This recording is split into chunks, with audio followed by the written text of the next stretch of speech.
morning. I want to gavel in this Tuesday, October 8th meeting of the CPRB.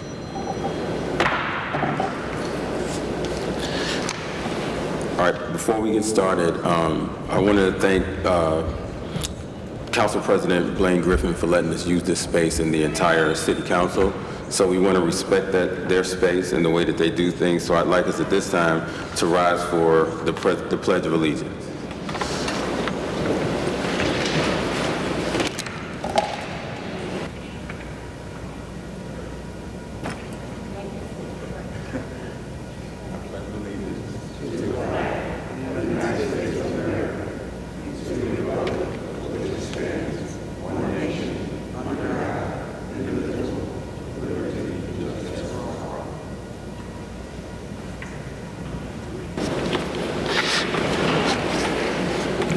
At this time, Madam Secretary, can you call the roll? Good morning. Chair Billy Sharp. Here. Vice Chair Brandon Brown. Chair Brandon Brown. Here. Member Dave Gatton. Member Sherelle Hardy. Here. Member Kenneth Mountcastle. Here. Member Shanoa Miller. Member Michael Graham. Member Diana Sakanovich. Here. Member Glenn Parker III. Here. Thank you. Let me state for the record that Member Miller is running a few minutes late. All right. Everybody has a chance to approve the minutes. To review the minutes. Can I get a motion to approve last month's minutes? Ms. Hardy. I had some corrections for the minutes before they're approved. Go ahead. Can we get, is her mic working? So she can be heard. I also had a question. Let me find the minutes. So the minutes from last month, my question is, the way that the minutes were written, as far as the roll call. So maybe you could help me with this, because I know we're getting our new manuals, and I hope we follow our new manuals. And this one, it says meeting call to order, and then it has roll call. It says member Sherelle Hardy and member Kenneth Mountcastle were not present. So where is that in our manual, that language? Okay, in the roll call at last month's meeting, September the 10th, 2024, it says member Sherelle Hardy, can you hear me? Yeah. And member Kenneth Mountcastle were not present. And where in our manual, rules and regulations, is this written? Is this language? So, if I'm understanding correctly, is your objection that it clearly states that you and Mr. Mountcastle weren't here? Yes, it clearly states that. Because when you're absent, we need to call you, the chair, and the secretary, 72 hours, so that it can be excused. So I don't understand what this is. It just says we were not present. So are these excused absence or not excused absence? Because this is not in our manual. That's why I'm asking. Okay, so Administrator Perez, can we take a look at that to see what it states? I don't think there is clear guidance on the way it should be stated. Possibly it could say Sherelle Hardy excused absent. Yes, that's what it should say. Okay. Can we just take a look at that? And also with that, Kenneth Mountcastle. Right, the both of them, right. But again, I don't think there's specific language to what it should state in regards to whether or not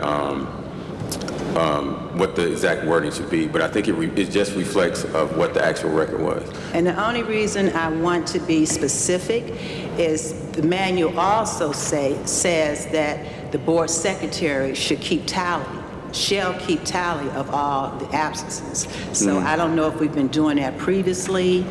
Well, I mean, that's the purpose of the record, Administrator Perez.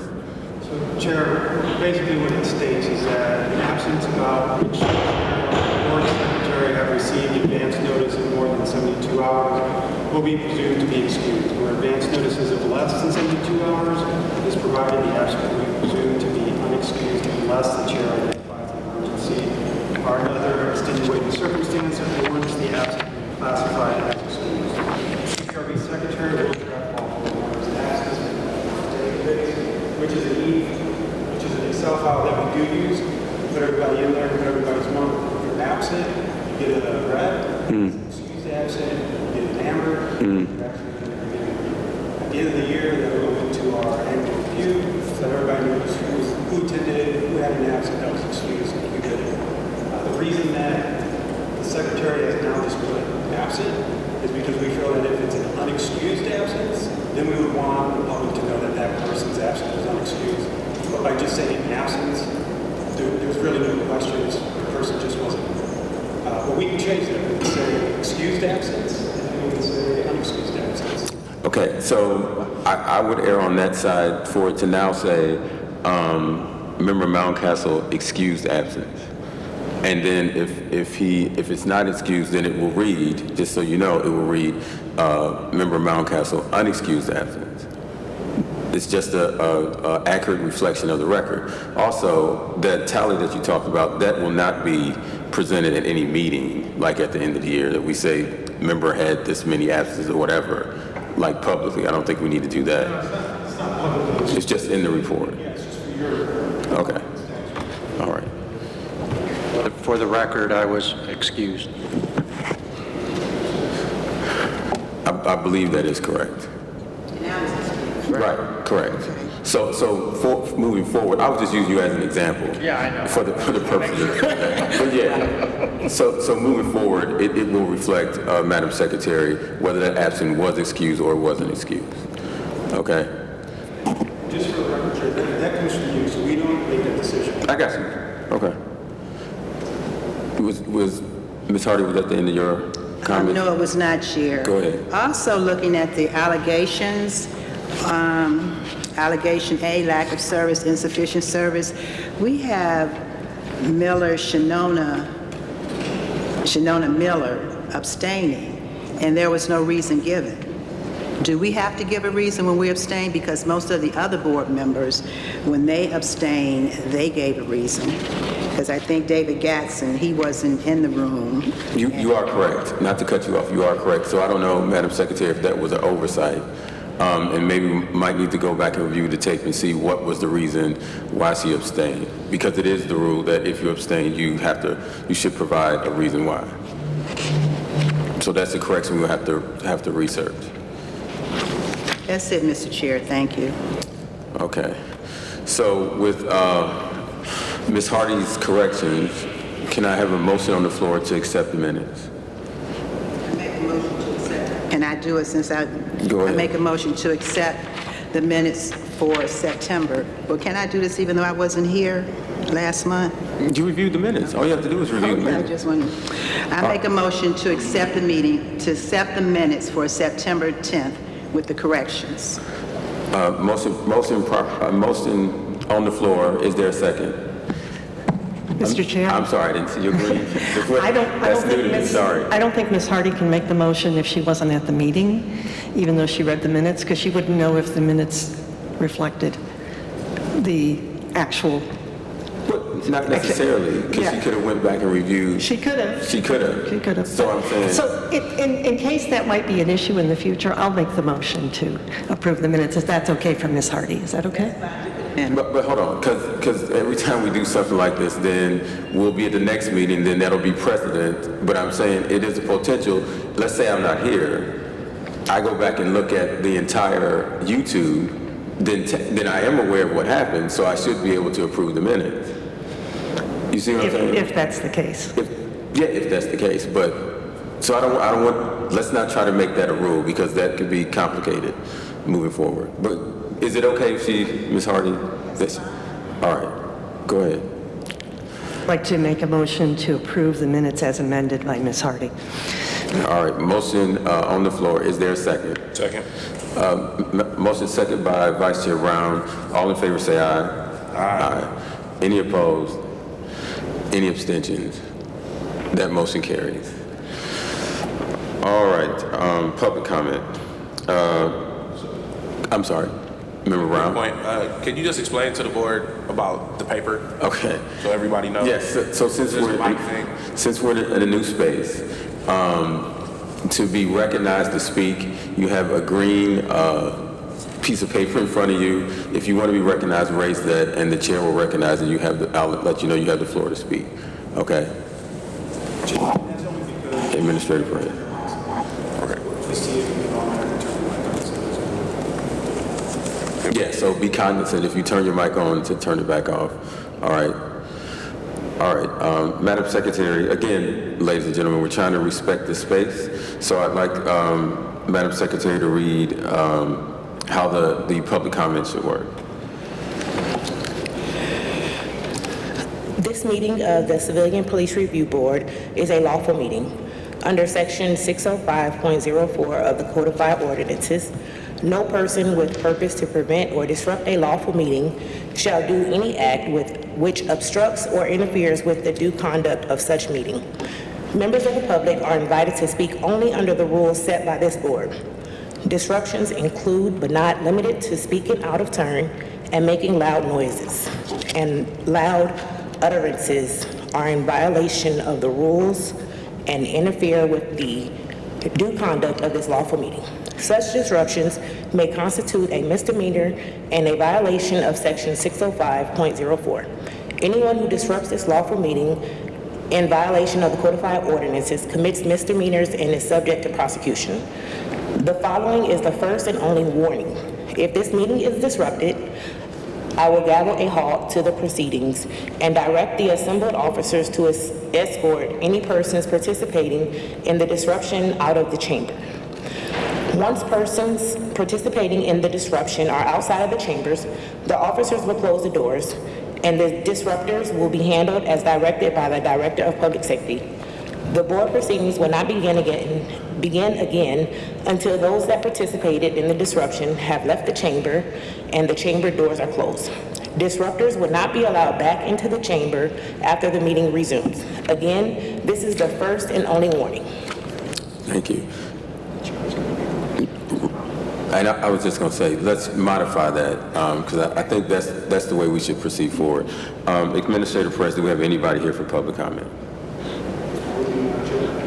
All right, so let's keep it moving. Administrator Perez, you have the floor.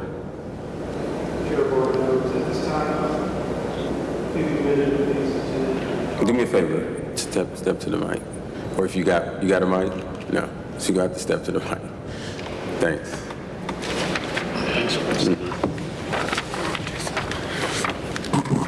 At this time, the Cleveland Division of Police, Lieutenant Charles DePente, will be providing us with a training on discipline matrix.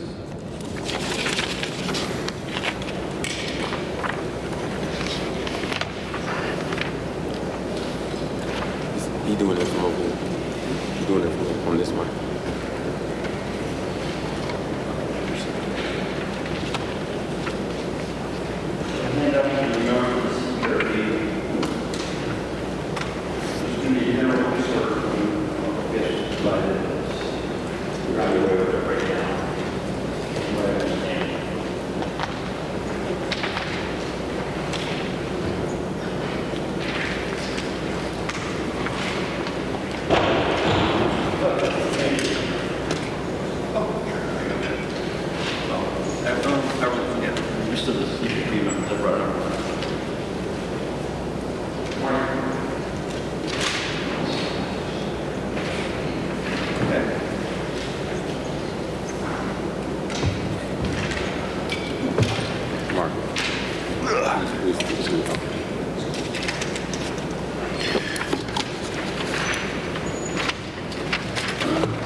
Hey, good morning, everybody.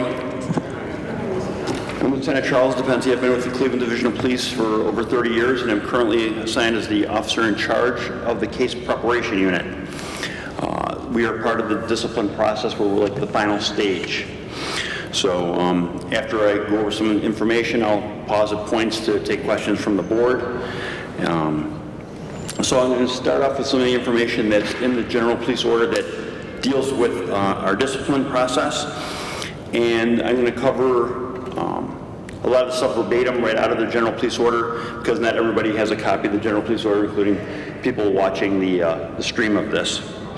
So our violations are broke down into 3 groups of severity, group 1 being the least severe, group 3 being the most severe.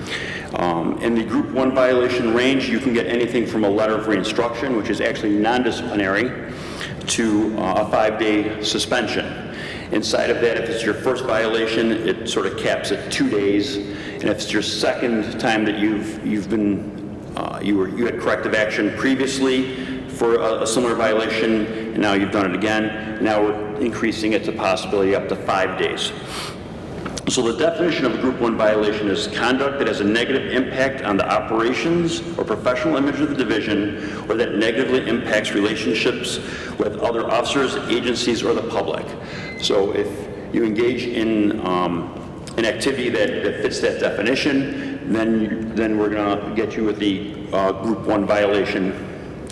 So Group 2 violations are more severe, and your first violation in the Group 2 range would look at a suspension of 6 to 8 days. Your second Group 2 would be 8 to 10 days, so 6 to 8 and 8 to 10, first and second time.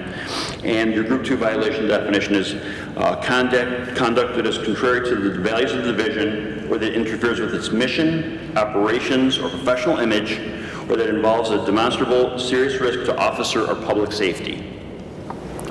And finally, we have the most severe violations, our Group 3 violations. And in this, we're looking at minimum of 10 days, up to 30 days, including possible demotion, or you can also be terminated for a Group 3 violation. These are very serious. So this is conduct that involves a serious abuse or misuse of authority, unethical behavior, or an act that results in an actual or serious and adverse impact on officer or public safety, or to the professionalism of the division.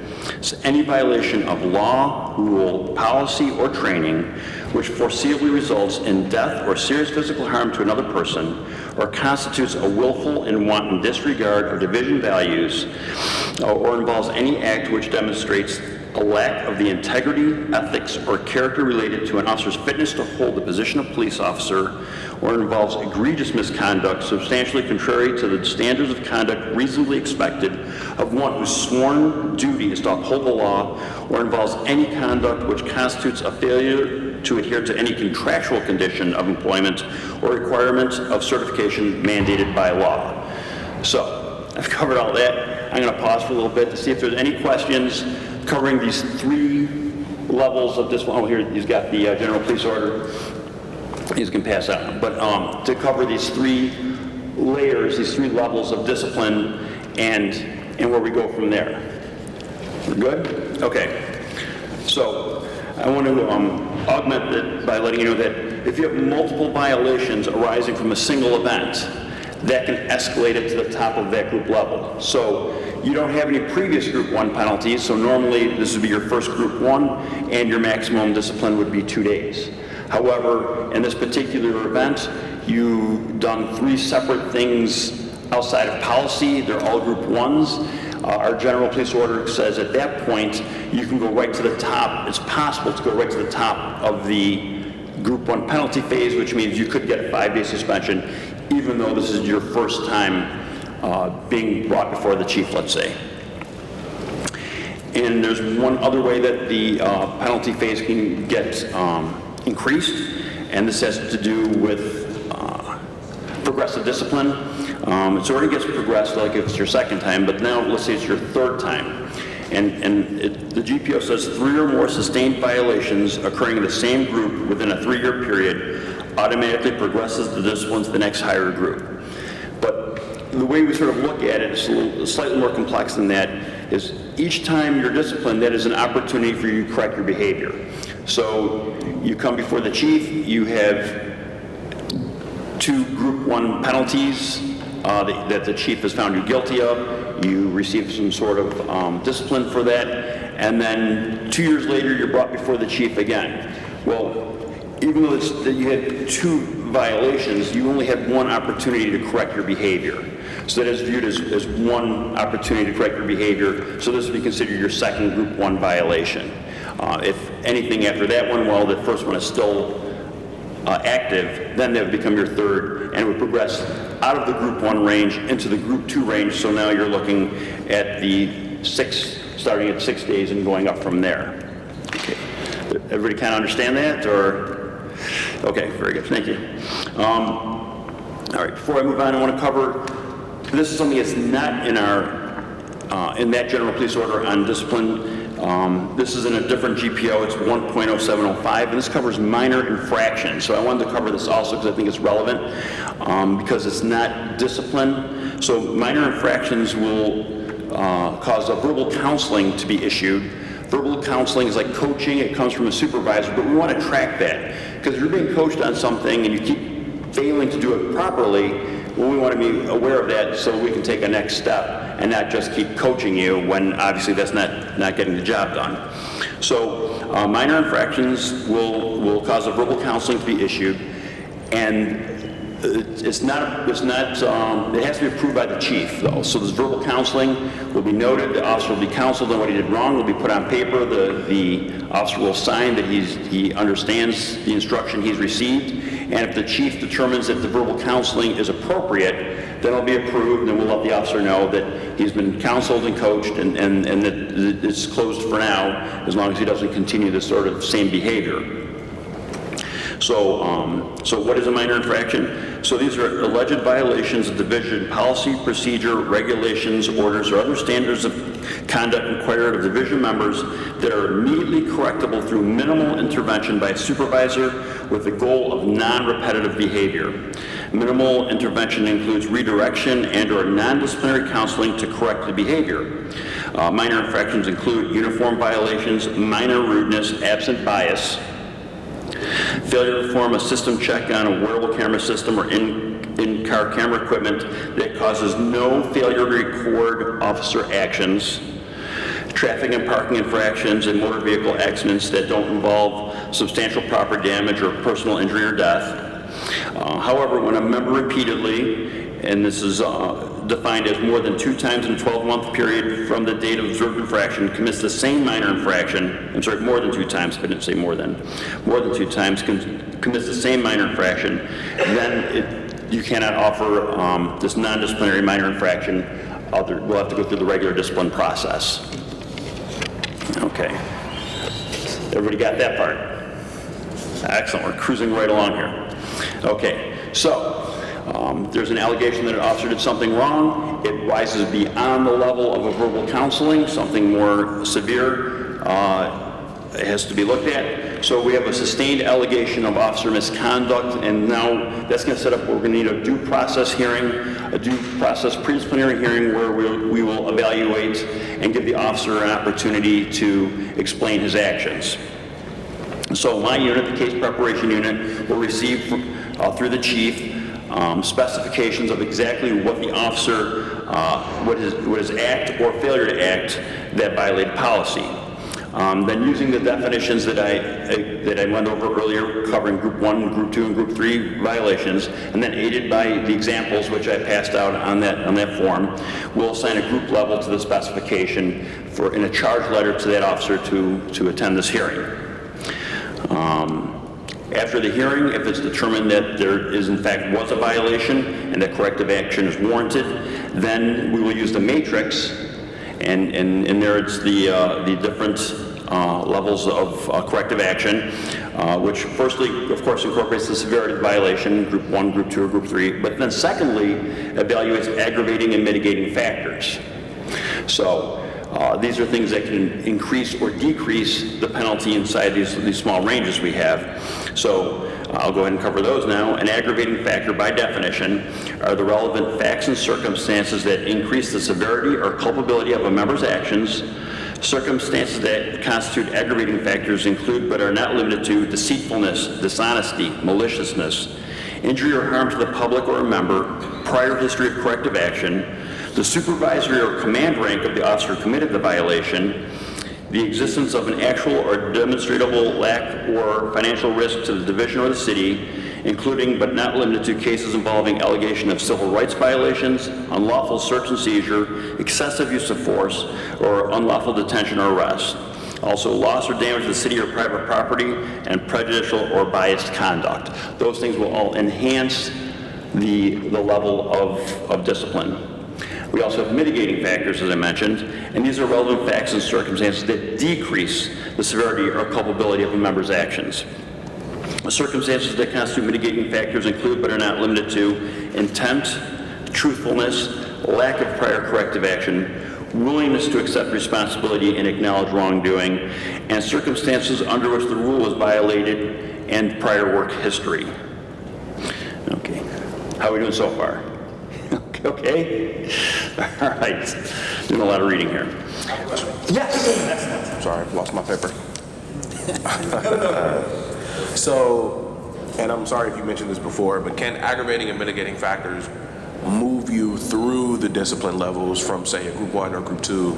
If there's, just say it's a group 1, but there's some aggravating factors here, can the aggravating factors raise the level to a group 2 or group 3? So, in looking at if those aggravating factors would cause what your violation was to hit the definition of the group 2 violation, then it would naturally fall into the group 2 violation as it was. So it sort of is incorporated into it in that manner. Okay. Anything else? Okay, I've sort of kind of described how we use the process. If there's no other questions, I think I'm complete, Mr. Chair. All right, thank you. Oh, yeah. Remember Brian. Can you give me an example of what a group 3 termination would look like? Or I guess if you have any actual examples where an officer has been terminated, I'm just curious as to what that looks like. So, you have an officer that has a previous DUI. This is actually even off-duty conduct here, but they have a DUI, and then they get another DUI, and then they manage to get a third DUI. That's something that the division that's something that we've terminated for. Anything on duty? On duty could be, yes, so use of force that's completely outside of policy. Use of force can get into gray areas. You're fighting with people, so that sort of, but if it's clearly, you're doing like retaliatory use of force, the force is complete and over with, and then you kick the person or something like that, that is absolutely unacceptable, and that's the sort of thing that can lead to termination. I don't want to monopolize, so if anybody else has a question, obviously feel free. But how do you become aware of misconduct? Right, so we're generally aware of the civilian complaint process, right? That's most of what we deal with, but I'm assuming that that's not how you guys get your complaints. Actually, the mass minority of our discipline actually comes through civilian complaints. I got to think it's around at least 80% is, without running numbers, but just from experience, comes from supervisors observing conduct outside of policy. And a lot of times it's small things. It could be sick abuse, or being late to work, those sort of things. But it also can escalate to they review a use of force and find violations in there, that they failure to de-escalate. That's a big one. Okay, so they notice that they didn't use some of the techniques we have, which are to generate space, show force, wait for other officers to arrive, use time on as our side instead of rushing in and maybe causing more force than may have been required had we taken a step back and used some of the other advantages we have. So the supervisors are constantly reviewing the wearable camera system video and finding these infractions. Yes, sir. Our relationship on how we do this when requesting files. So if the Officer Professional Standards request, well, We release the files to the law department, who then goes whatever redaction process they go to forward files to the Office of Professional Standards. I know previous to that it was much more open, but now it was determined that there has to be a redaction process in place. Is that covered, or? So Chairman Brown, so whenever we look at a file and we start going through, we identify that it's potentially going to be a suspect, potentially. Yeah, then we make a request to CDP for the disciplinary file. Same thing with accommodations. We make a request for the disciplinary file just to ensure that what the board is doing is protecting the board's interests and the board is knowledgeable about the officer they're either going to come in or about the allegations that are going to come forward and its determination on how things are going to be sustained. We started doing that a couple months ago so that we could go ahead and start implementing that into the new report for all council members so that when they start to read it, they can see that. And then that way that helps them, it helps all of you when you guys go through and you're going to do your group levels to be able to say, okay, within that disciplinary, this individual had this. And it's going to correlate with what the allegation is. Okay? So like sick leave and those kind of things won't be in there, but anything else that's more of administrative misconduct that the board would have seen or that CDP has taken on that mirrors, that's what you guys will have the findings on. And when it comes to disciplinary, that's public record, so that doesn't go through the law department. Those are letters that are public record, so I just send those directly to OPS when requested. And we get those in less than 24 hours. I try. Anybody else?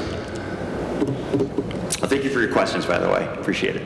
Okay, I hope everybody has a wonderful, wonderful day. You got Member Graham? Yeah, Lieutenant, right here. Okay.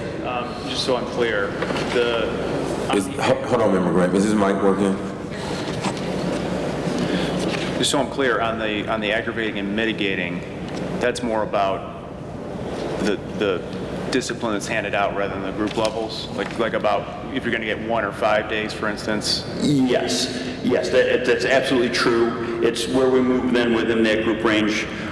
Like the aggravating factors can be so severe, though, I guess that it actually affects the group. It may affect the group level prior to, like I was mentioning to Vice Chair Brown. You know, when we evaluate and we look over the definitions. There's some items here that are listed in different groups. So that's true. And like the one right off the bat, probably on top of each list is AWOL. So we had to sort of look at that, look at the definition, and we've kind of worked out that because AWOL fits in group 1, group 2, group 3. So if you don't call, don't show, nothing, but you show up to work, let's say 45 minutes late, we're going to say that's a group 1 violation. But it's been over an hour. Now you're starting to impact us. We don't know what's going on. The car is already out on the road. You're not here. We don't know what's going on. And so if it's more than an hour, we're calling that a group 2 violation.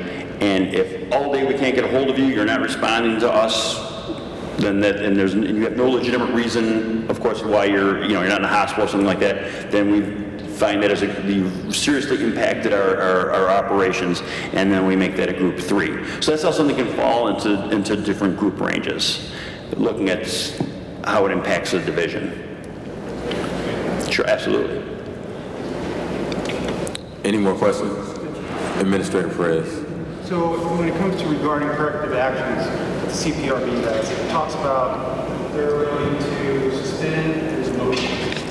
How in the past has CPRB go through the motion? What are the triggers for the motion? So it will be a group 3 violation, obviously. We have the pre-disciplinary due process hearing, and then anything over a 10-day suspension has to be meted out by the safety director. And if in the safety director's opinion, the motion is appropriate corrective actions for the officer, then that's what would occur. I don't know if answer the question properly or not. So for the demotions, is it only from sergeant? Does it start with sergeant? How do you demote each role? There's no, we don't have demotion of the patrol officer.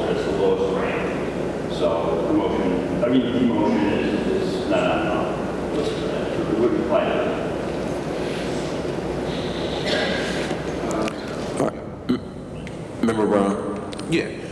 So this is kind of a, I guess, bigger picture question.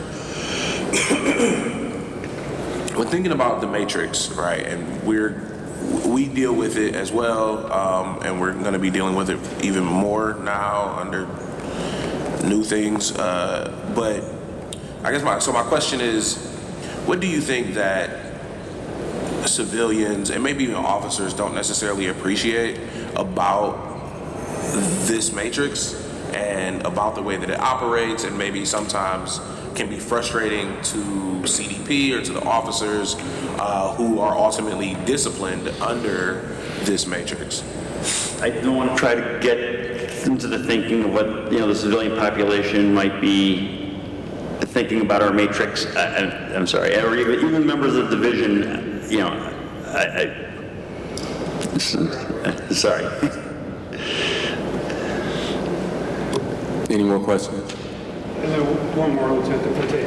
Within it, the manual talks about any time that an individual is sustained for racial slurs, bigotry, acts against the LGBTQ, that the course of action shall be termination. How is that? Yes. No, it says shall. So how does the board identify that? What has CDP done as best practices to be able to say, this is how it meets this threshold? So if there's an allegation of that sort of behavior, we would still have the due process hearing. And then after the due process hearing, as determined, and of course this would then be the safety director when you're talking about a punishment of this level, if in the safety director's opinion that was the violation, then it would appear that the termination would be the outcome. Yep. Just need to know what this is. Anyone else? All right. Any more questions? All right. Well, we thank you for coming.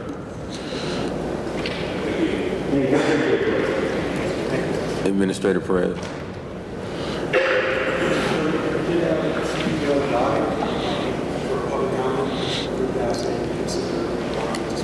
Okay. Madam Secretary, since they did arrive late, and I believe it's only 2, correct, Administrator Perez? Yes, sir. I'm going to ask that the Secretary read the rules of the room again, just because they were not present, and switch out the wording. Thank you.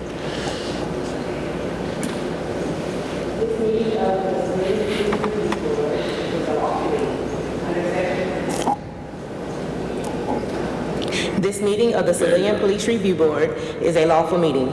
Under Section 605.04 of the Codified Ordinance, no person with purpose to prevent or disrupt a lawful meeting shall do any act which obstructs or interferes with the due conduct of such meeting. Members of the public are invited to speak only under the rules set by this board.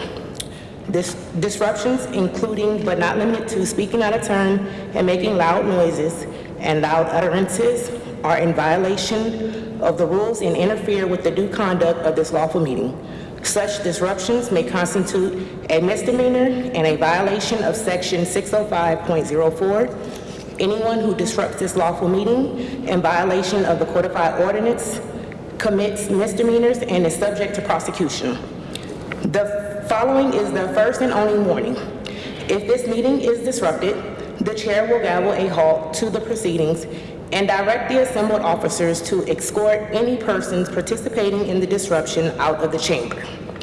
Once persons participating in the disruption are outside of the chambers, the officers will close the doors, and the disruptors will be handled as directed by the Director of Public Safety. The board proceedings will not begin again until those that participated in the disruption have left the chamber and the chamber doors are closed. Disruptors would not be allowed back into the chamber after the meeting resumes. Again, this is the first and only warning. Thank you.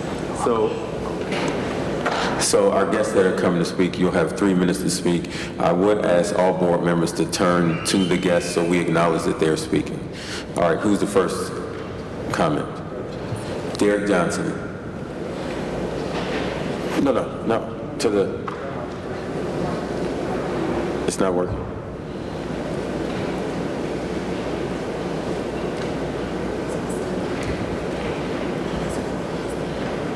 That was not working?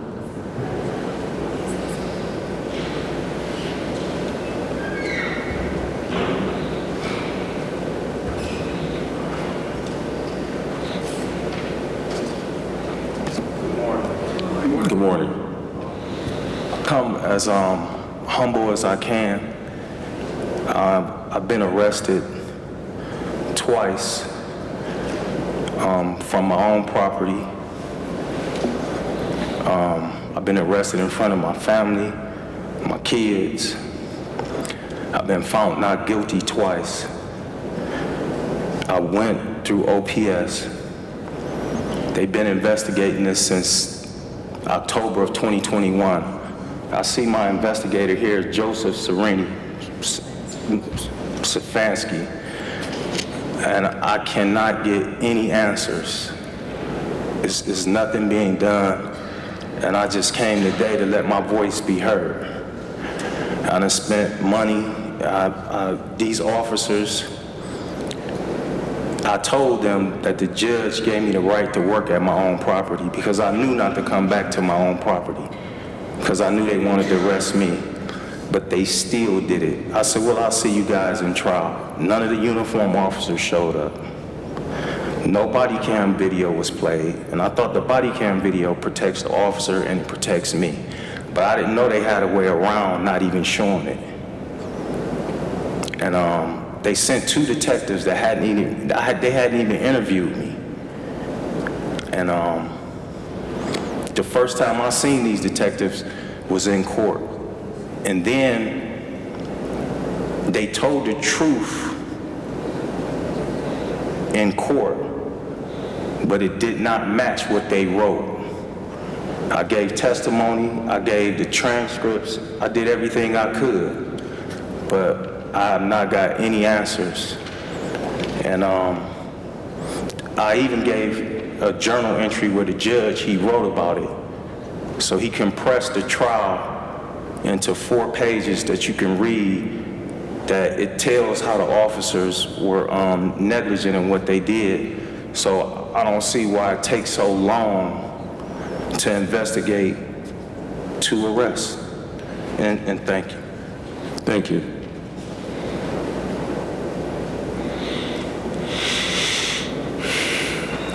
All right, Mr. Perez, who's next?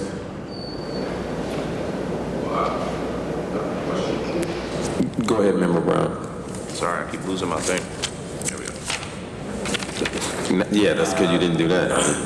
So my question is to Administrator Perez, and I'm sorry I didn't catch this gentleman's name who was just up here. Is it Derek Jackson? So have his previous complaints been investigated? Because I know that's part of what his issues are, is that they have not been investigated. And so can you speak a little bit about these complaints and maybe provide the board some more context? So the OPS case, Administrator Perez.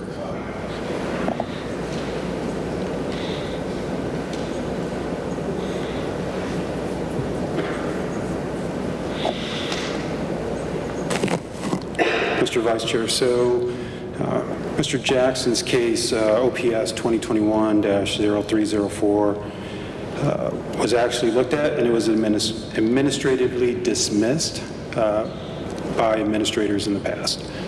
It was an investigation that Internal Affairs took, and so once they were completed with theirs, the administrator at that time relooked the investigation, and then they did an administrative dismissal. 2023-0038, which is the most current one, that also rolls up the allegations that were in 2021-0304. Because that was dismissed, we can only go off of the new allegations. So the most recent one that he does have is 2023-0038, and that is the one that currently is being worked. Member Hardy. Give me 1 second. Member Brown, were you concluded? You can go ahead, Ms. Hardy. All right, Member Hardy, go ahead. You have the floor. So in 2021, it was administratively dismissed by IA? No, by OPS. OPS administrator. Okay. Yes. After an IA investigation. So OPS received it, that administrator referred it out to Internal Affairs. Internal Affairs completed theirs and then sent it back. Based on that review, it was administratively dismissed. Okay, so do we know it sounds like the results of the IA investigation was that the complaints were ultimately, the allegations were ultimately unfounded? Correct. And then based on that, OPS administratively dismissed it? Since I was not here at that time, I would suggest that they probably did the right thing. They looked at the administrative portion of it, and then at that point in time, the individual administratively dismissed it. And so now, under 2020, so in 2023, there's a new complaint, and it seems like we're currently working that up. And are we looking back at the 2021 investigation at all? With, obviously we're a very different administration in a lot of ways now. Are we looking back, at least a cursory look, to see what was done? Because now it seems like there's some new complaints under this 2020, or new allegations under the 2023 complaint, but then some overlapping ones. And I'm not saying that we're here to rejudicate what has already been adjudicated in 2021, but are we looking at that information as well in our 2023 investigation? So for 2023, there are some criminalities that were alleged. So based off of our procedures, we refer that out to Internal Affairs so that Internal Affairs could take another look at it. We give them the full complaint, so they should be re-looking that full complaint. Now, when it comes back to us, that's when we'll have an opportunity to take a deeper dive into it. During that process, we've already collected the CADs, the OH1 reports, the incident reports that Mr. Jackson provided us with, those dates that were associated with his complaint. We still do our preliminary on that, but we're just waiting for Internal Affairs to push it back over to us. Okay, so Internal Affairs is getting it because there's criminality, but we will take a look at it afterward. After Internal Affairs makes whatever determination they make. Correct. The board has jurisdiction over all administrative misconducts that are originated from a citizen's complaint. And typically, I've never seen a criminality that wasn't linked to some type of administrative violation. So, that's what we do. So we'll take a look at it and then we'll give it to the board. Okay, thank you. All right, Member Hardy. Thank you, Mr. Brown. You asked my questions very elegantly. Thank you. Thank you. All right. So now, who is the next person for public comment? Mr. Brown? Mr. Brown.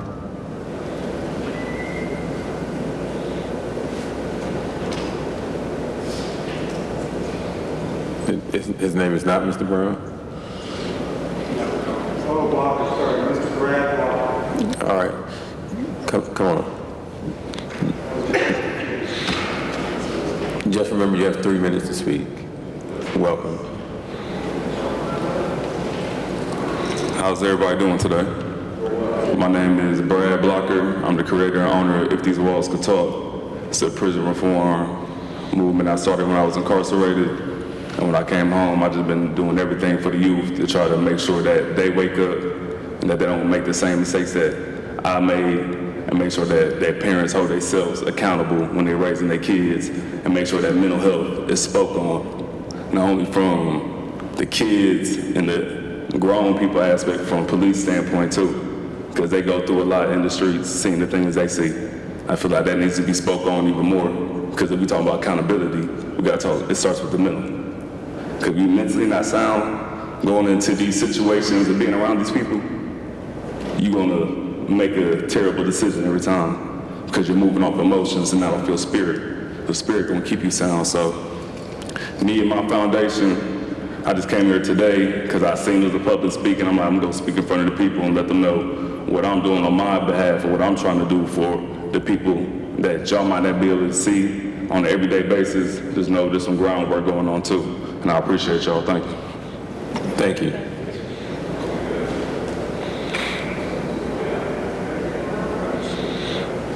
All right, Administrator Fred, anybody else for public comment? No, Mr. Chair. All right, so you have the floor. Mr. Chair, from here, we will turn it over to the law department.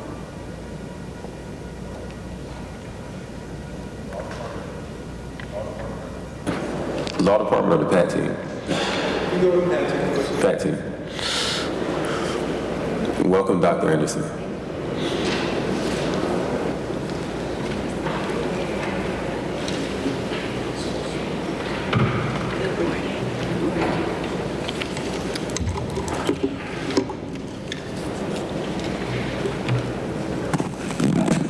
I know you guys cannot see me, so I'll do my best to try to stand on my tippy toes.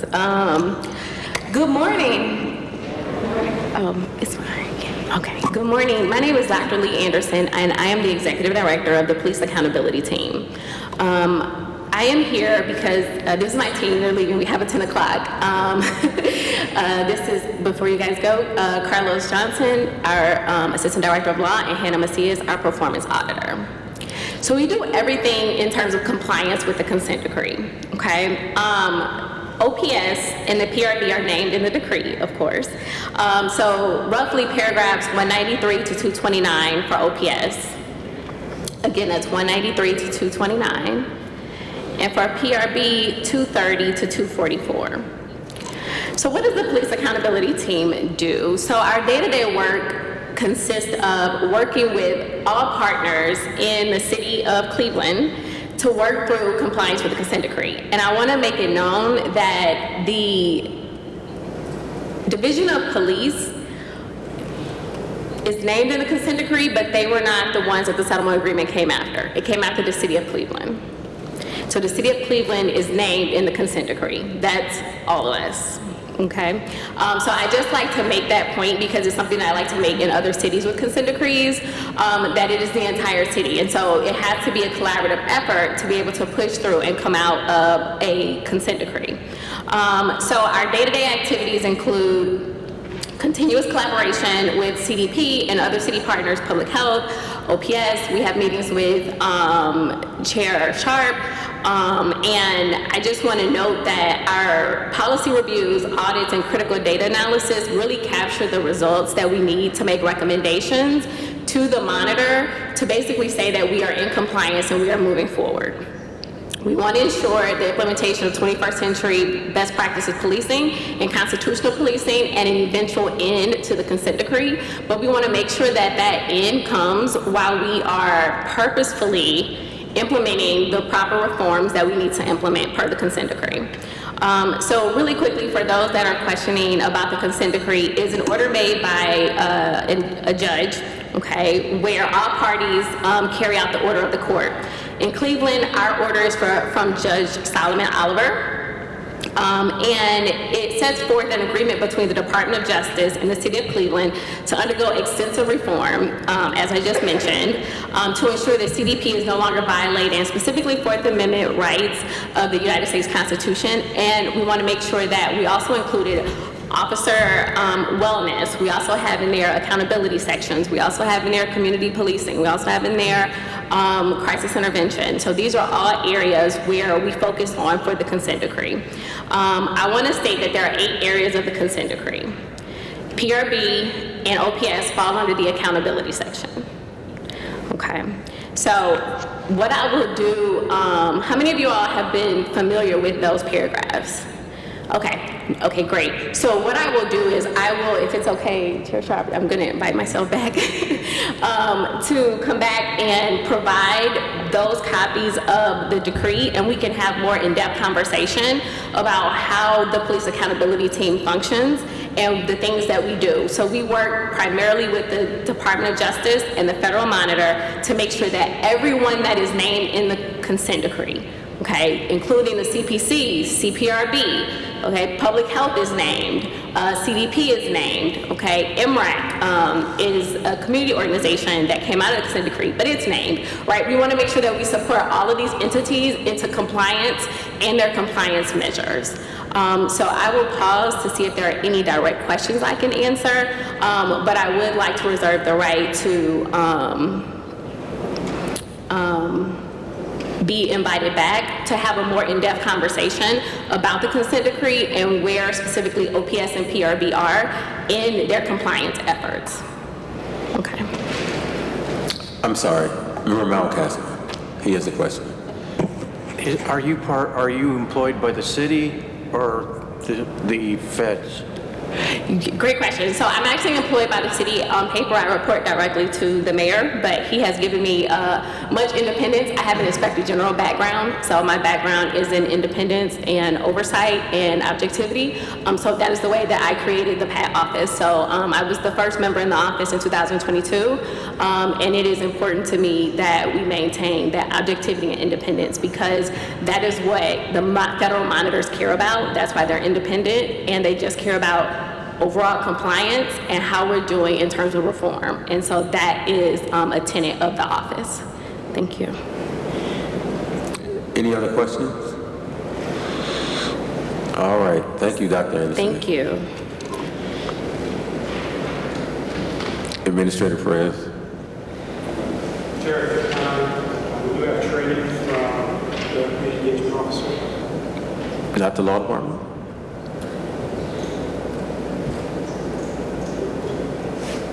Record, you guys are presenting. All right.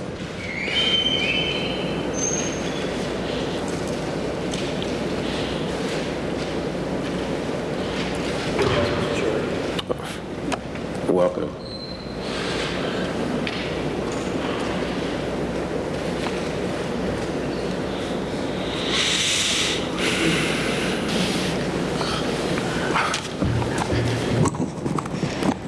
Good morning. Good morning. My name is Delonte Spencer Thomas. I serve as the Chief Ethics Officer for the City of Cleveland, also Chief Assistant Director of Law. So I want to talk just briefly as kind of high level in terms of the structure of the law department, kind of how we operate, how we engage with the respective departments and agencies across the city. But then more specifically, I'll pass it to my colleague to speak specifically about kind of where we are in terms of CPRB and our OPS manuals, processes, et cetera. And then I believe the plan is to discuss any additional things as far as legalities and things like that with respect to or in executive session. So that being said, so the law department is separated between two different divisions. So we have a civil division, we have a criminal division. Our criminal division is the prosecutor's office, right? So unlike the county, for example, where the county prosecutor's office is a completely separate or independent agency within the city structure, the prosecutor's office is embedded within the city law department. So that is what we consider to be our criminal division. Our civil division also kind of is an umbrella to two different parts. So we have a transactional side and we have a litigation side. And so our transactional attorneys ultimately work on contracts and finance issues and the business of the municipal corporation. So we as a city are a municipal corporation. And then separate from the transactional side, we have our litigation side. And so it's just as it sounds. The litigation side are our attorneys who handle anything related to court proceedings, defending the city, representing the city in any type of litigation or any hearing before any type of third-party tribunal. And then there's also the ethics office, me. And so in my role, it's kind of, quasi-criminal, a little bit civil, so a little bit of both, but essentially my office is providing advice and counsel with respect to Ohio ethics laws. And so issues with respect to conflicts of interest, those types of things, advice, counsel, training comes through my area. Now, what happens is every single city department is represented by the law department, right? And that's not just within the executive branch. It also covers the legislative branch. It covers the judicial branch, right? And so even branches of government that are independent in nature, right? So for example, the executive branch of government, right, and this is kind of going back to fourth grade, civics, but the executive branch of government obviously does not report up through the legislative government, right? So the mayor doesn't report to council, city council doesn't report to the mayor. However, per the charter of the city of Cleveland, the city law director is responsible for representation across the board. So that's representing city council, is representing the mayor, is also representing the judges and employees in the municipal court. And and I say that because that's really important, because that is the same standard that applies with respect to any other independent bodies within our municipal corporation. So that could be the Civilian Police Review Board, it could be the Community Police Commission, the Office of Professional Standards, etc. So the law department still has that responsibility. So how we break things out in the law department in terms of representation. So each department, each agency has attorneys that are assigned to it. And for the most part, it is not just one attorney. Sometimes it's a group depending on the agency's needs, but sometimes it may just be the one. But for our boards and commissions in particular, so what we do there is we essentially assign boards and commissions. So whether it's the CPRB, it could be the Landmarks Commission, it could be the Planning Commission. Essentially, attorneys pick those up as additional work in terms of supporting the needs of that board and commission or commission. And so that's essentially how that works, right? And so the attorneys that are representing OPS and CPRB are also, and I think in your particular case, are also representing the Department of Public Utilities, the Department of Public Health, and I think the Office of Sustainability and other areas that are within our operations and sustainability cluster, so to speak. So I just want to make sure that part is clear. And then, so let's see what else. We also have a team of investigators as well that also do more like criminal background checks. And again, that's all in preparation for litigation. So they're part of our litigation team as well. And then of course we have a number of support staff, so paralegals, legal secretaries, et cetera, that help us to support the work of the law department. So we're working contracts, we're doing litigation, we're doing advice and counsel, as well as providing general support. One thing that I think is crucial to understand and to recognize, right, is that, because this often gets misconstrued across the board, which is the law department's role is to provide advice and counsel with respect to what is legal, what is not, right? What complies with state, federal, and city laws. It is not necessarily advocacy, right? And so that is slightly different, right? Now, an advocate in that if there's a matter that is going before some type of tribunal and the law department or its attorneys are representing city agencies or departments, that's one thing. But with respect to interpreting the city charter, interpreting Ohio law, interpreting federal law, our role primarily is to provide advice and counsel, right? So when there are issues between departments, for example, right? So let's say finance has an issue with HR. It is not necessarily the law department's role or the law department attorneys that help HR, the law department attorneys that help finance. It is not their job to necessarily fight with each other to decide who's right. Right? So we have one job, we represent the municipal corporation.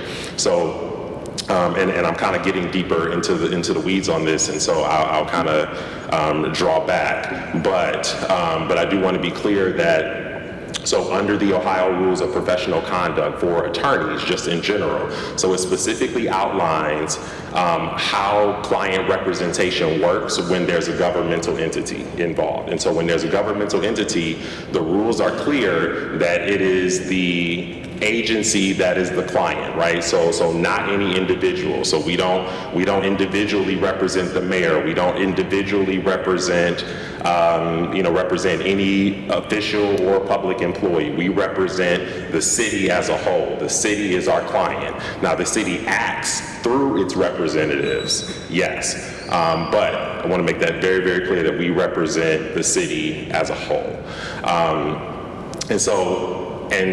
while I say I'm making that clear, I also recognize that that is not always clear.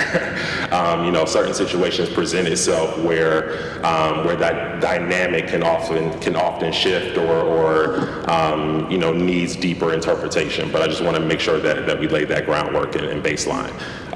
So before I say anything further, any questions about any of that I've already talked about? Member Brown? Yes, sir. Sorry, I forgot my. I got it. Okay. So I appreciate you giving us this overview of how the city functions, where we function within it, how the law department generally functions. One thing I want to key in on, and I know you said you were getting in the weeds and wanted to pull back, but I kind of want to get in those weeds a little bit, is about the law department's role.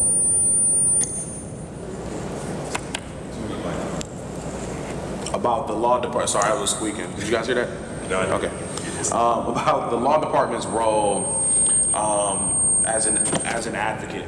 So while I understand what you said about not necessarily being an advocate, but being essentially an interpreting body, what ultimately happens though is that if we as a board try to do something, right, or let's say OPS or our administrator tries to do something, generally we will come to the law department and say, hey, is this something we can do?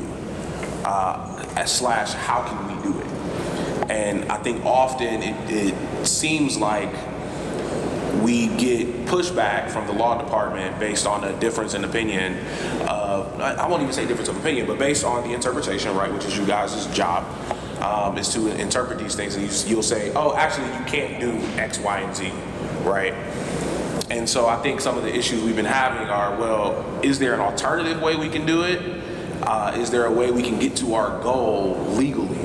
And some of that, I guess I would consider advocacy, and some of it is just straight up interpretation. So, and I don't know if this is a better question for Ms. Hall or Mr. Hess, but what does the law department see its job in those type of situations, right? Where there's something we want to do and we're saying, hey, are we allowed to do this? And the law department may say, no, you're not allowed to do it as laid out, but hey, here's a roadmap to maybe how you could do it. Is that something that the law department sees its role as being able to do that? Or is that something that we're asking of the law department that it does not actually see itself as that's their role? No, that's a great question. And I think the answer is it depends on the particular situation, right, that's being asked. I do think that it is part of the department's role to assist, right, when there's a request on how to kind of get things through that are compliant within the law, right? And again, I think it's a slippery slope between whether or not something's allowed versus being a part of operational strategy, which I think can be slightly different. But I don't think it's completely out of the realm of the law department's role to assist in how things can get done. I just wanted, my only comment was, or the intent of my comments was to be clear that our primary goal is always compliance with the law, right? And to the extent that we can assist with how we can get to yes, or how we can get things done, I think that certainly can be within the purview, depending on the particular matters, right? But again, I think some of that will be a judgment call as to the particular matter and whether or not the request or the ask is more operational and strategic to that agency versus whether it's an actual question of law. And so yeah, but generally to your question, that can be within the role of the department, yes. All right. Any more? Ask a question. Administrator Perez. Just granting on what the advice stated. So not really for advocacy, you do provide advisement to council. About 90% of our manuals were done by the law department. So I'm just confused as to if they were conducted and orchestrated, put together, why is it so challenging to understand the operational strategic right? Landfill that we're on. I'm not sure I understand the question. Well, okay, so I'll break it down. The law department's the one that put the manuals together that the board now has to execute. So in asking the law department for assistance in being able to train and give presentations on it, to assist them in being able to be effective, efficient in all these new authorities and roles, what can we expect from the law department moving on from today? Sure. So there's absolutely no issue, from my lens or from my understanding, around being able to highlight the changes in the manual, the things that the board needs to be aware of. I think that is part of the law department's responsibility, to be able to highlight those things, to be able to discuss potential risks, but also recognizing that it's also uncharted territory, right? So for example, there aren't necessarily precedents for this because we're doing some of these things for the very first time, but I think there is absolutely a reasonable expectation that law will be or can be supportive in helping to understand the language, to ensuring compliance, and helping to move things forward. And I think going forward, that is what the department is committed to. We have discussed internally, for those who have been privileged to some of these conversations already. We have absolutely talked extensively around how we can better support both OPS and CPRB, especially as we embark on what will be some significant challenges or significant changes in implementing the charter language, implementing the new manuals, et cetera. And so, that is absolutely our commitments going forward. Chief, is there any reason why it took 3 years the manuals have been in construction, right? Is there any reason why we weren't more proactive in being to get in front of all of this, so when it was time to execute, we were able to actually execute? Like, everything was already done. We were doing all of our training months ago, or to when we got to today, just be able to not miss a beat and go straight into it, to show that the public that we've got this. Like right now, is there a reason why it just wasn't done? I mean, I can't personally speak to what has happened in the past, but again, to the question around where we are now and what we're committed to do and how we move things forward, that is something that I can speak to, and I think that's what's important here. I mean, I think there were a number of challenges as, after issue 24 passed, in terms of how we implement this new structure of police oversight, and there wasn't a model to do it, and so I know law ultimately picked up a big lift in that, and not just with OPS and CPRB, but across the board. I mean, similarly to support here, that support has looked the same with the Community Police Commission. It looks the same within the Department of Public Safety, and trying to adjust to a number of different changes that needed to happen, and that will still need to happen, right? I mean, there are a number of things that still absolutely need to be done, and so while I can't speak to kind of the time, place, and manner of how things unfolded in the past, what I can tell you is that we are committed to alignment, because we need to make this work, and we're committed to doing that. Let me say, and I think I gauged my board members correctly in our frustration sort of with the process. So, as Administrator Perez alluded to, it's been 3 years. And within the last year, I'll say, is when the board had interaction with the process of the manuals being constructed, so largely constructed by the law department. So we get to this point where we are really close to having to execute on the new manuals. I am extremely nervous, because we are not ready. Nervous because the better part of 2 years, the process was mainly handled by the law department. The board had no input in it until, again, recently. We're at the point, again, where we're going to have to operate on these manuals, and we are wholly unprepared. So I'm really interested to hear how the law department is going to move forward with training this board so we actually can execute this properly. We are at the point we have the authority now to end the officer's career. That makes me very nervous. Just want to state that for the record. Thank you.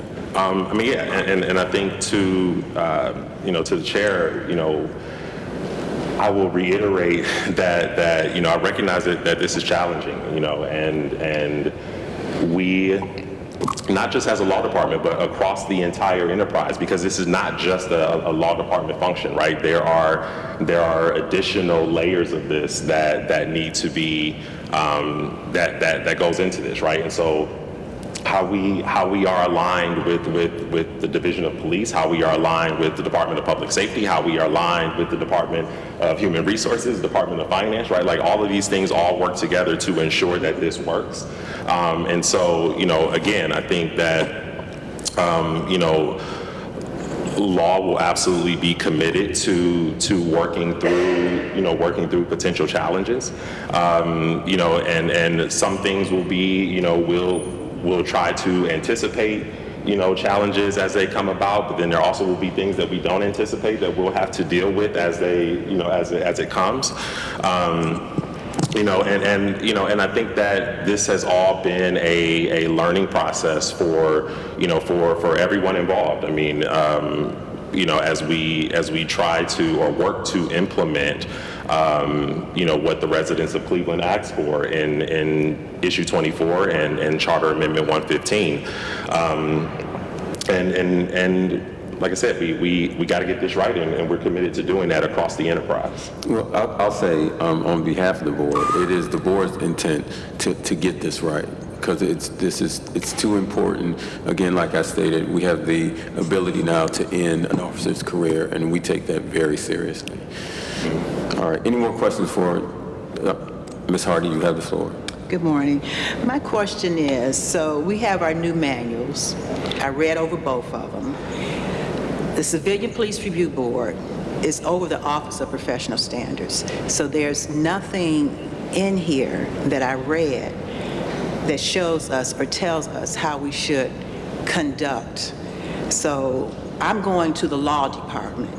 The law department is telling me the board needs to take care of that because of issue 24. There's nothing in our manual that directs us. So where do we go? What do I do? So that's a good question. Thank you for that. What I will say is a couple things. So one, the manuals that govern your operations and procedures as a board, I want to be clear that this is not the final end-all be-all, right? And what I mean by that specifically is there will always be opportunities to update, to add things that perhaps weren't contemplated when it was initially drafted, and perhaps you recognize that, okay, you know what, there's a new issue here, and this now needs to go into our rules and procedures, right? I mean, and that's just generally how the construction of laws work, right? It's why our Constitution has amendments, because everything wasn't thought of in the original version. And so this is not going to be any different, right? And so to the extent that the board feels that it needs to implement additional rules or additional policies, procedures to handle situations that perhaps were not contemplated, it is certainly within the board's purview to do that. And so I think in terms of the advice given with respect to the charter is that operationally, the law department, the mayor's office, right, or HR or whomever, cannot direct the board into operating in any particular way, right? So long as it's within the law, so long as it's within city policy, et cetera. And so, So again, to the extent that there are specific issues that need to be addressed, right? Those are things for the board to be able to raise for inclusion into the manuals if you feel like that there's something missing. And I wouldn't shy away from that because that's going to be necessary. I mean, that's always necessary across every board. There's not one set of policies and procedures ever created that completely contemplates every single thing or issue that could come up or procedure that could come up, right? I mean, we kind of do the best we can with what we got. We do the best we can with what we have, right?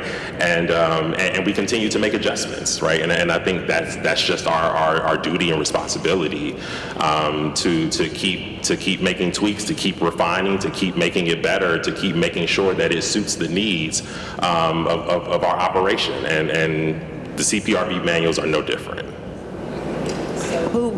So who would that request go to? I mean, it's among the board, right? I mean, Or we agree on this. This is what we want to do. We want to amend this. Where does the amendment go? Who receives it? Sure. So if the board wants to make an amendment or an adjustment to the manuals, right? So, and how you do that, is up to you. But ultimately, the board says, okay, we are approving that we want to make X amendment. So, because we are still currently under a federal consent decree, right now, any policies that specifically address issues of around police discipline and training and policy and those types of things, which clearly the function of CPRB and OPS is police discipline. Those things have to be approved by the Department of Justice monitoring team and more specifically the court. And so similarly, so I'll give you an example of kind of where we are with the Community Police Commission, right? And so just as a kind of comparable example. So the commission has the authority under the charter to conduct evidentiary hearings to ultimately determine whether discipline should be increased or in some circumstances decreased or some type of diversion from what was decided at the CPRB level. So the commission ultimately worked on an evidentiary hearing manual, right? That manual was submitted to the Department of Justice. The Department of Justice had comments or feedback, or they're working on feedback, and then it'll go back to the commission, and then ultimately that will then, and this is the same process that happened with the CPRB manuals as well. And then it goes back up through Department of Justice, monitoring team reviews, and ultimately the court approves it. And then it's filed on the record in the consent decree case. And then once filed, at that point there is, then you're able to actually start implementing and following the rules that you then just set. Now, there are some other details, I think, specific to CPRB and OPS in terms, I think the OPS administrator has to publish on the record. So there's some other details there that I'm not deeply involved in, but generally speaking, the board will ultimately decide. It'll go up through, the consent decree process, i.e. DOJ, monitor the court for approval, and then we're free to implement, right? So same with the manuals now. As soon as those are posted and all things are complied with that way, the court comes back and approves it. At that point, implementation can begin effective immediately. Sure. So I have Ms. Miller up next, but I do want to say really quick, Delonte, so it is in your opinion, the training of the manuals should be the responsibility of the law department. It shouldn't be that the board has the manuals and then we have to pour through it and just figure out the legality of it. So I want to be clear that I think it depends on exactly what we mean by training, and what all is included in that. But absolutely, the law department is here to assist in helping to parse through language, to help to understand, what legal terms mean, to ensure that the standards are being applied accurately, and to be able to answer questions about that, right? We all have a vested interest in ensuring that we don't do this wrong, right? I mean, to your point, officers' livelihoods are at risk. And then also the integrity of the office of the city is also on the line, right? And so certainly we don't want to be in a position where we are increasing or exposing liability by not having comprehensive conversations around what these things mean. And so, so we absolutely believe that it is part of the department or the law department's function to be able to, to answer questions and to provide guidance on, certainly legal terminology and compliance with laws in the charter, et cetera. And again, to the extent that there are changes within the manuals in terms of how discipline should be applied and at what levels or the procedure in which they should be applied, I think the law department is more than happy to be able to address those things, to point those things out. That I think is certainly within the realm of conversation. But again, we are in a position where we are able to, or what we'd like to do, right? And this is also just kind of me speaking in terms of my thoughts around how we ensure that this is all aligned, right? And so some of that is ensuring that the same message is being delivered across the enterprise, right? Because what you do also affects what happens with the Community Police Commission, right? We also want to make sure that the Division of Police are aligned with what you guys are doing as well. And so it is my hope that we're all able to get on the same page, that we all are receiving the same information, right? So if we're going through the manuals, it would be incumbent to come up with a comprehensive way to walk through some of the changes, to walk through, what certain terminology means, to ensure that is being applied evenly and consistently across the board, and that the message is consistent across the board.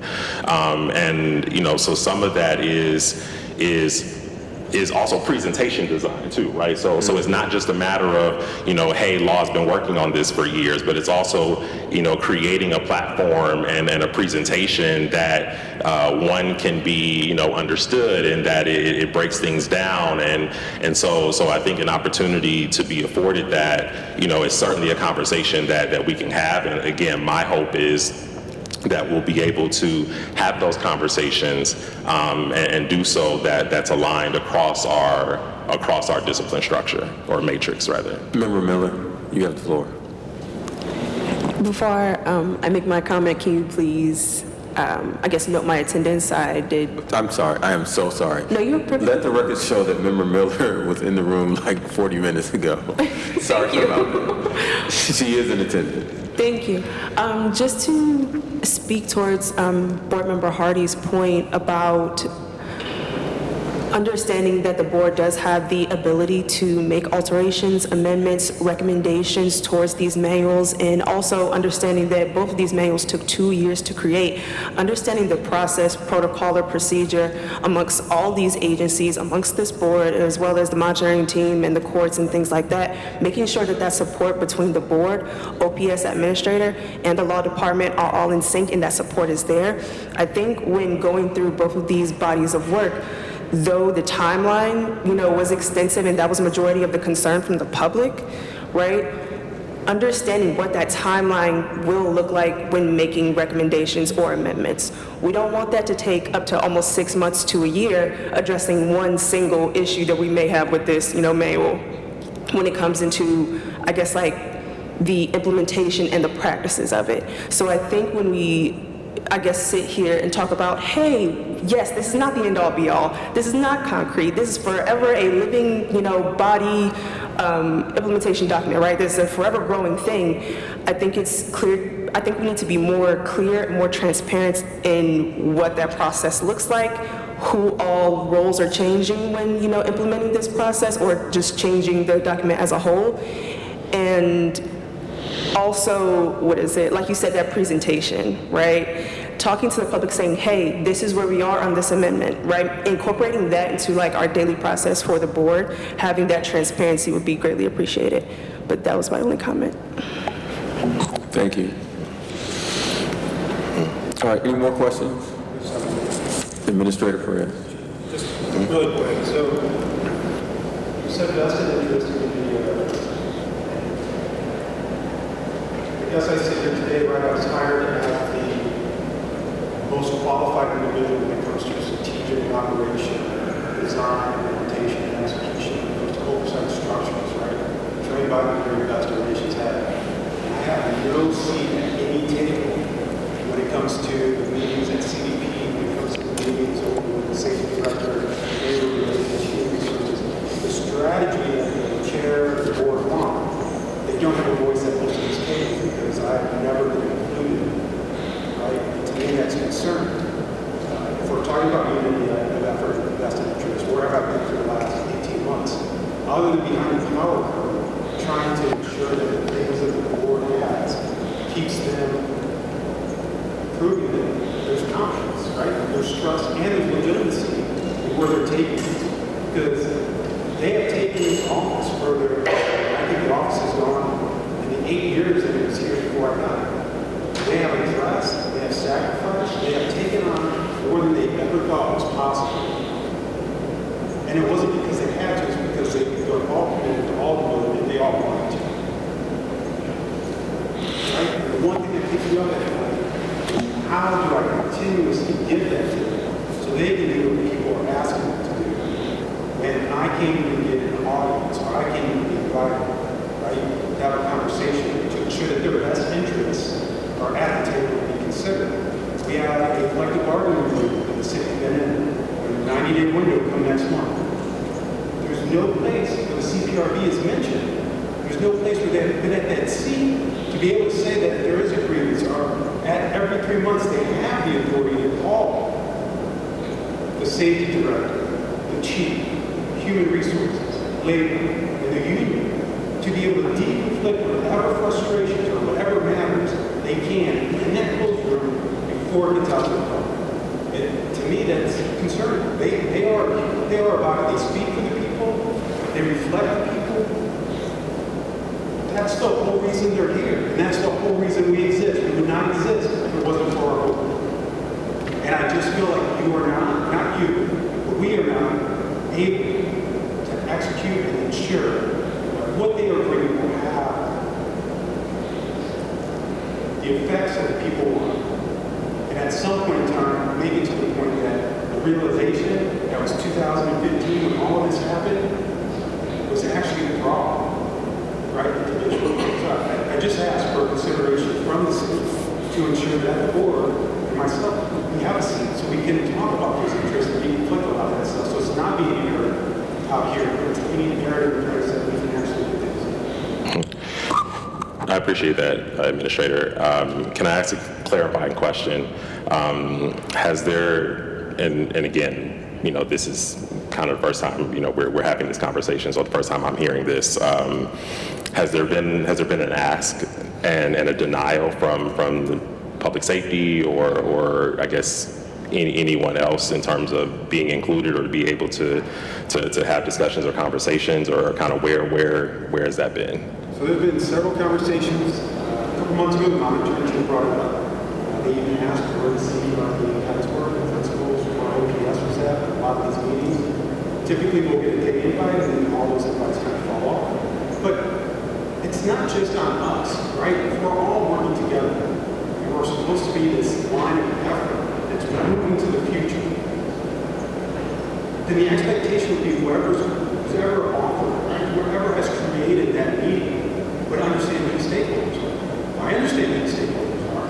If I want a meeting with the chief, I get a meeting with the chief because we have a relationship, we have a partnership, right? I just wonder where the partnership here is with the city, because we have attorneys. The attorneys don't advise us, don't communicate with us.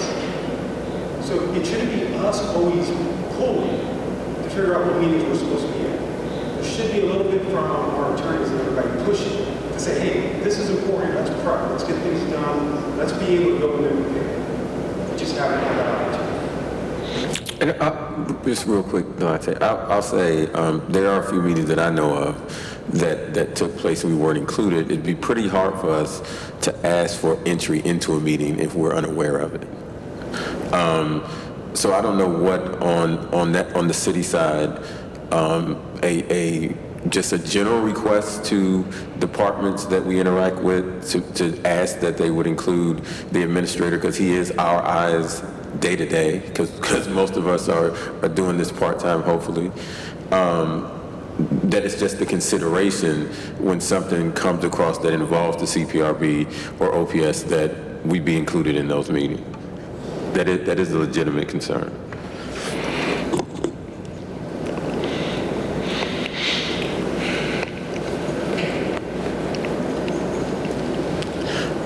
Any other?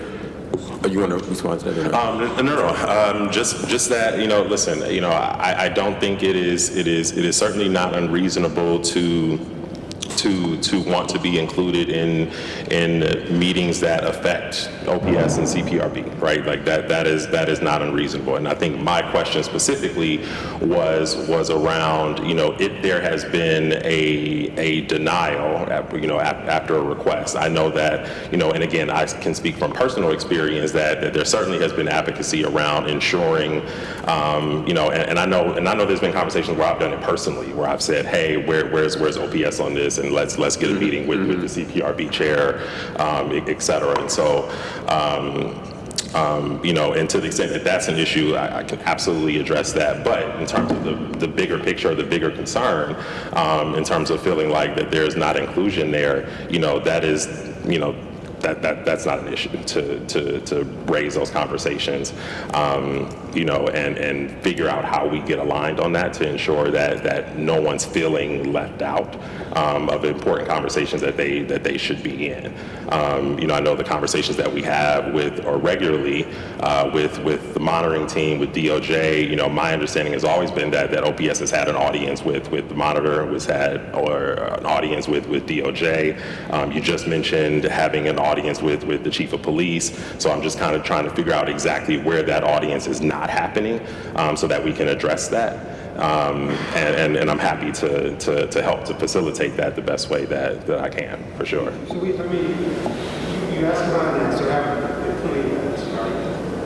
If you want to tie it down to a trigger, we can tie it to November, when we have a situation, and I had an individual outside the chain and asked me to step away because they didn't want things to be disclosed.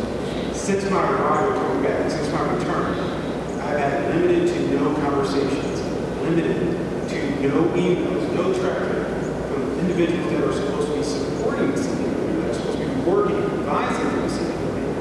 Now, there are times you have principals at the table, but I am not there at the table with the principals.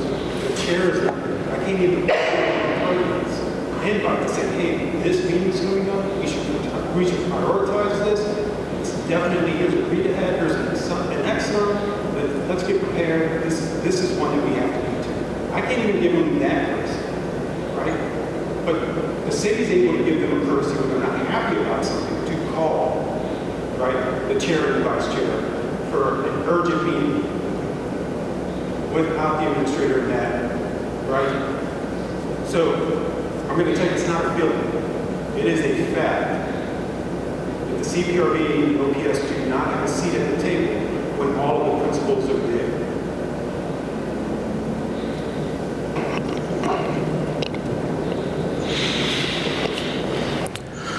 And this doesn't have to be solved today, Chief. And I appreciate you saying that you'll look into it.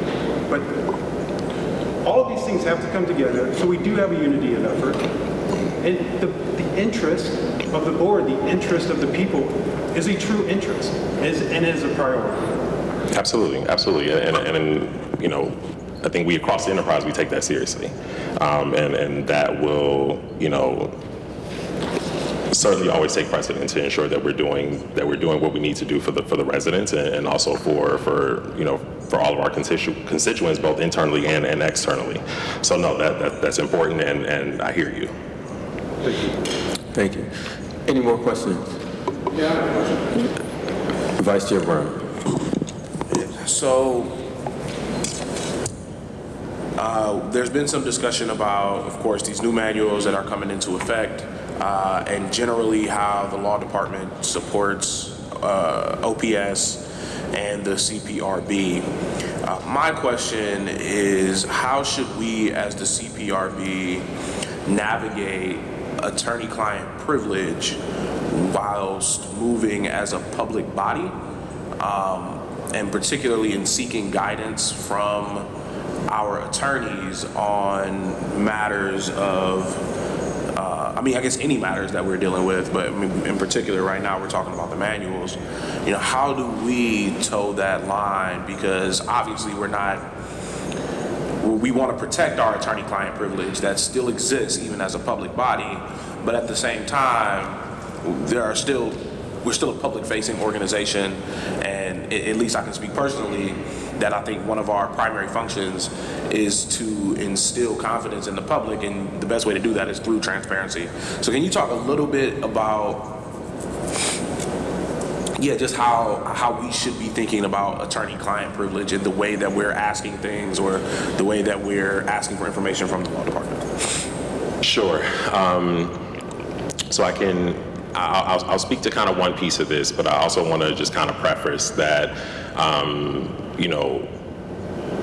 some of this just will deal with a more in-depth conversation or analysis around, the Open Meetings Act, the Public Records Act, which is not necessarily my area of expertise. However, but I'm generally familiar enough. And I also want to say that I think that's part of, some of a more comprehensive, training or conversations that I think that we should be together coming up with, right, to be able to address those types of concerns and issues, and not just for the current sitting board, but establishing that precedent for board members to come, so that there's always continual conversations about, how that needs to happen.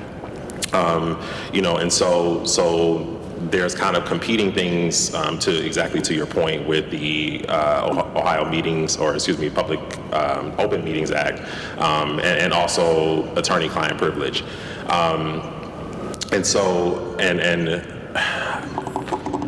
I want to think about how to best answer this, but when there are questions, and this is kind of to the Open Meetings Act side of things, when there are questions or conversations that need to be had that may impact litigation, right? And a lot of the work that the board does impact litigation, because we are in a consent decree, which is an actual federal case that is active and live and happening right now, right? And so because of that, there are exceptions that come into play around conversations that you can either go into executive session to have. There are conversations and that would be protected if it's via email, right? So for example, the general rule around attorney-client privilege or an attorney-client communication is if you have a communication, to an attorney that is with the intent to gain some type of legal counsel. There's an expectation that that's what that message is for, and it's present within. And it's present on both sides. And so those conversations, whether it's via email, would generally be protected. And again, we want to be mindful of that, because then when we expose those conversations to third parties, right, when we include others into those conversations, whether it be via email, whether it be in person or in public, then that privilege can be broken, and we want to be really mindful about that. And again, I'm kind of talking generally. I don't want to talk in specifics, because again, then we'd be breaking privilege right now in this meeting. But generally speaking, that's kind of how it works. But I think my point, though, that I would really convey is this is exactly the type of conversation in terms of what a comprehensive training could really look like, right? So not just about what are the differences between the manuals, but how How do we navigate privilege? How do we navigate communications? How do we navigate, how do we navigate the ethics laws? How do we navigate all the other city processes that even go beyond the legal function? So, I mean, that was a pretty roundabout way to kind of / not answer your question. But, I'll say that it's a conversation that I think we need to have.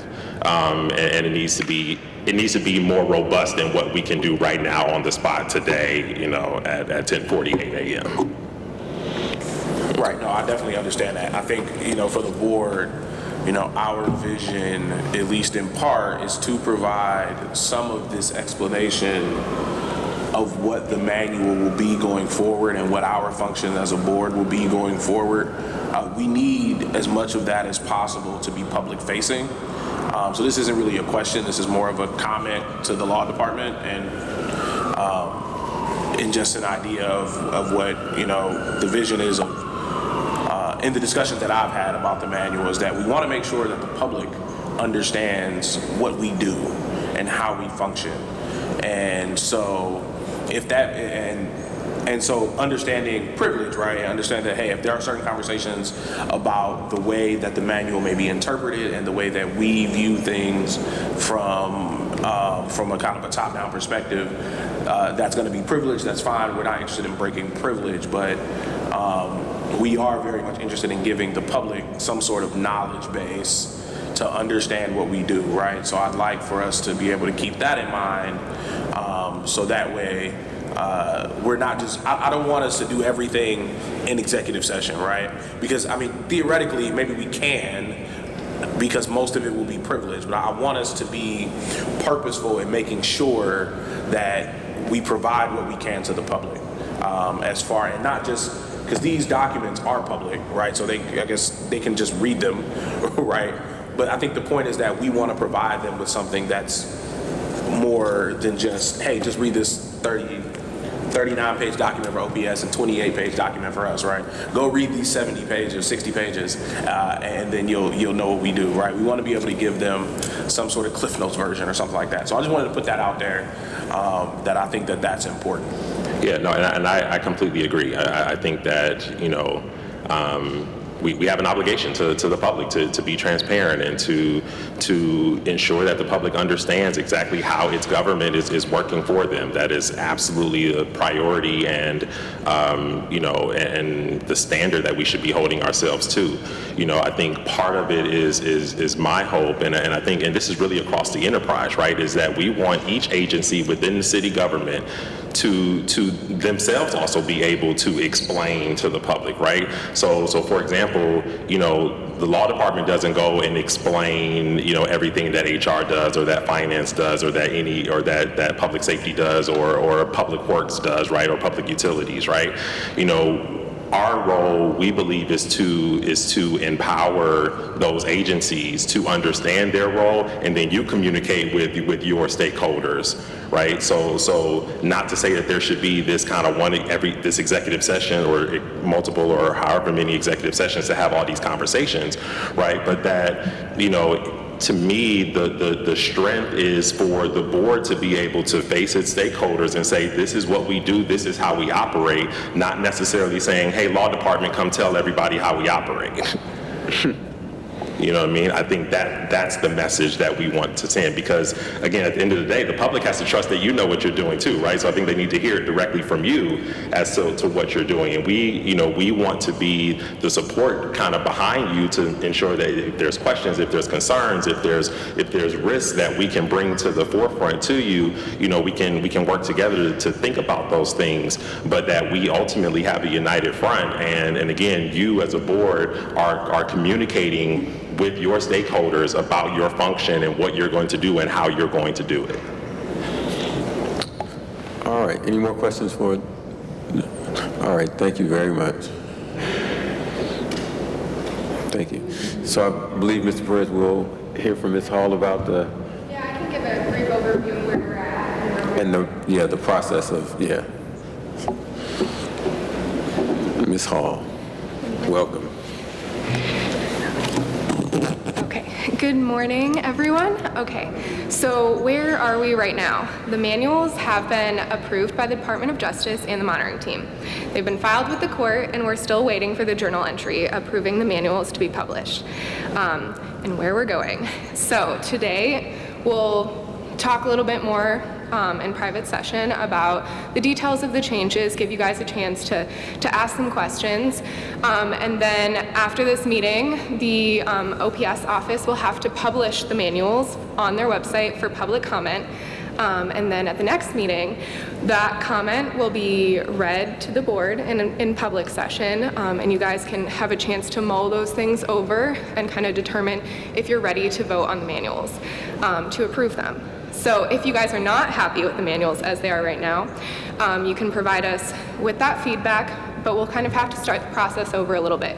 We can provide the amendments, but they will have to go to the Department of Justice and monitoring team and be approved before we can move forward. And as long as we're under the consent decree, that will unfortunately have to be the path forward. So it will be a bit of a delayed, process, but again, it is dictated by the consent decree, so all of these documents have to be approved by the Department of Justice monitoring team and published by the court. So those are our steps moving forward. Thank you. I have a question. All right, so it seems to be two different processes going at the same time. My question is, if the judge approves the manuals, upon the judge's approval, are we then operating under the manual? Not until it's approved by the board. And additionally, the manuals do have to be published in the city record for 15 days before they are effective. So after you guys vote, and they can't be effective unless you guys vote and approve them, then they're published in the city record. And I'm sorry, I missed that step. So then we roughly, all things included, roughly probably still 30 days out from any real type of anything that really has teeth at this point. Yes. So, and I know members probably have questions. My next question is going to be around some training. What in your mind, what does that look like? Yeah, so we have a list of topics that we think would be really helpful to you guys moving forward, including the CDP disciplinary process. A lot of this will be us suggesting to you guys where to source your trainings from, because we're not experts in the CDP corrective action process, so we'll ask that you guys reach out to CDP and ask for assistance there. But we do have experts in the Ohio Sunshine Laws. We can provide some more in-depth trainings on, the standards, so preponderance of the evidence, just cause, and what's the other one? Clear and convincing evidence. There we go. So we have a list of topics, and we more than welcome. I know we've had some suggestions on topics. So due process, I think, is a big topic, and we can have some training on what that means and what that looks like. All right. Any questions from the board? So for the training, does that have to be an executive session? It depends. I'm not sure right now. And then just due to the amount of training that the board is probably going to identify, it's not feasible for us to get it done 1 hour every month while we're still doing cases. I think that's totally up to the board. Whatever the board is comfortable with in terms of timeline, that's a board decision. If you guys feel that an hour of training is sufficient for a certain topic to move forward, or if you want more training, that is totally up to you guys. But to Mr. President's point, what I think we would want is that you guys come up with some training modules, and then we figure out how to schedule those, because I think he's absolutely correct. We're not going to be able to get all this training. And two, because this meeting basically was suspended with suspended cases to have this introduction to the manuals. We definitely won't be able to continue that moving forward. So I think if you guys get some training modules around different subjects together, I think then it's up to us to, maybe we say we need a special session this month or whatever to get that training in. Yeah, we can do that in the areas that, the law department might have some expertise on, but we can't necessarily do that in the areas that we don't. But again, we can provide, a list of topics we think would be helpful, but it really is, if you guys see a gap in your knowledge in an area, feel empowered to suggest that as a training topic, because it really is your board and your expertise. Will do. Member Vice Chair Brown, you have a question? Yeah, so I have 2 questions. So the first is, I guess I want to make sure I have a proper understanding of when we will be operating under the new manual. So as it currently stands, we are waiting for a journal entry from Judge Oliver. Yes. And so without that journal entry, we cannot operate under the manual. Is that right? I think that there could be a larger conversation about that. I'm not 100% positive what the timeline looks like for the court.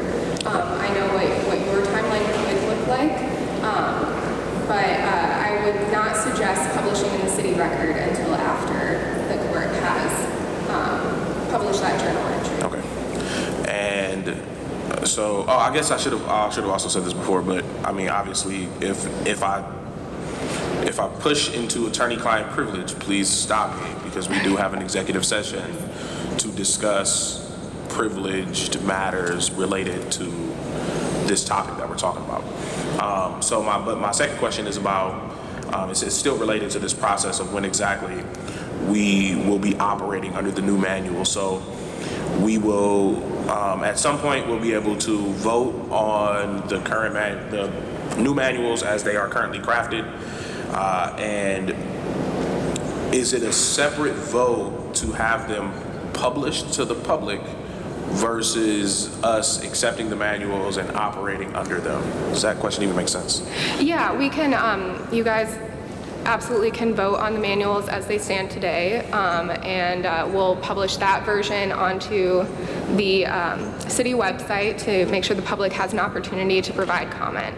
And then a second vote will be held at the next meeting if you guys are comfortable with the manuals as they stand. And if not, then you can always vote to send them back for amendment. And you could do that today as well. Can we vote to accept the manuals as they are, right? Have them published, so timeline-wise, we can start running that clock, right? For if the public wants to make any comment. Can we simultaneously decide that we are not necessarily functioning under the new manual and continue to function under the old manual while we are obtaining training? I'm not sure the answer to that question. We can touch base on that. Mike, yeah, go ahead. Yeah, I think what you would do in that circumstance is just not, you can choose to not vote on manuals until you're comfortable that you fully understand it and are fully trained on that. I suppose even though that they've been approved and accepted, I don't see a reason why we would be able to do that. Okay.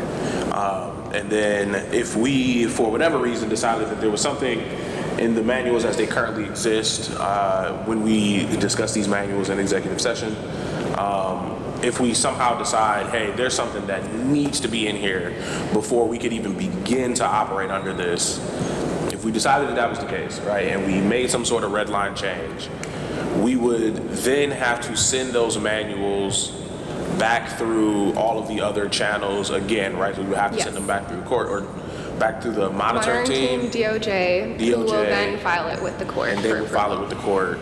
Okay. I think that may be all I have. All right, good. Any other members have questions for Ms. Hall? So for Mr. Fred. additional training for the board members, is there any type of waiver or exemption for additional pay or compensation if the board members have to go into like a week-long training session? I don't know. Okay, is there any way that our legal can try to give us advice on that to see what that would look like? Possibly an executive session, but I'm not sure what that process would look like. But thank you for flagging that as an issue. And then when it comes to the publishing of the manuals, those will be published on our site right after, provided that the board approves it. Mm-hmm. That feedback will then be generated straight to OPS, OPS, who will then present it to the board at the next meeting. And then, once we hang it, we have to hang it for 15 days, correct? What do you mean? Well, how long do we have to keep it out in the public to collect feedback? Just until the next meeting. So I guess you could say I don't think that there's a strict requirement. This is a procedure that is outlined in the currently effective manuals, and it says until the next meeting. Right, but I want to be able to provide the board a summary of like, so I think that just could be a discussion in executive session as well, because I'm... understand. And then my last one is, can the law department, or can our attorneys, like Mike, can you guys help us to get rights to our YouTube channel? Because we don't have rights to it. The city still does, and it prevents us from being able to provide like information, media, do our clips, actually reach out to our communities, and just be able to connect. We just don't have access. We've made a couple of formal requests for that. We've gotten a little bit of pushback, but no answer now. But if you guys could assist us with that, we'd greatly appreciate it. Yeah, we can also have a larger conversation about that. All right. Thank you, Ms. Hall. Thank you very much. All right. Mr. Perez, you have the floor. Mr. Chair, executive session. And did we do the training? Okay. So I need a motion on the floor to go into executive session.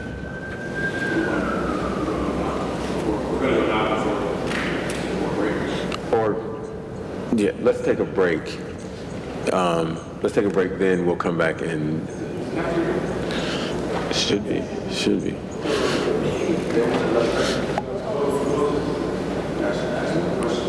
What time is it open? I think it opens.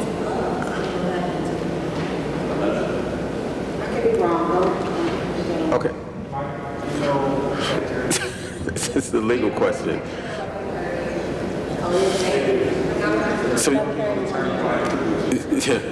So you want to go ahead and do the training, then breaks at 11:30 so we can go to... Yep.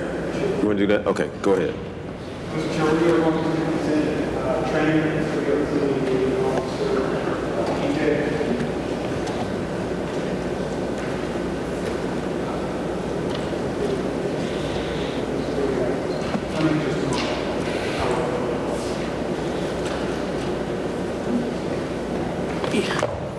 This is not easy to maneuver.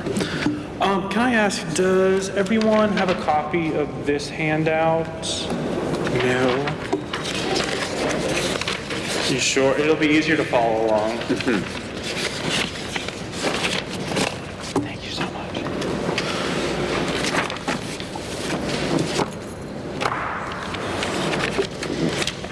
Which is the front side?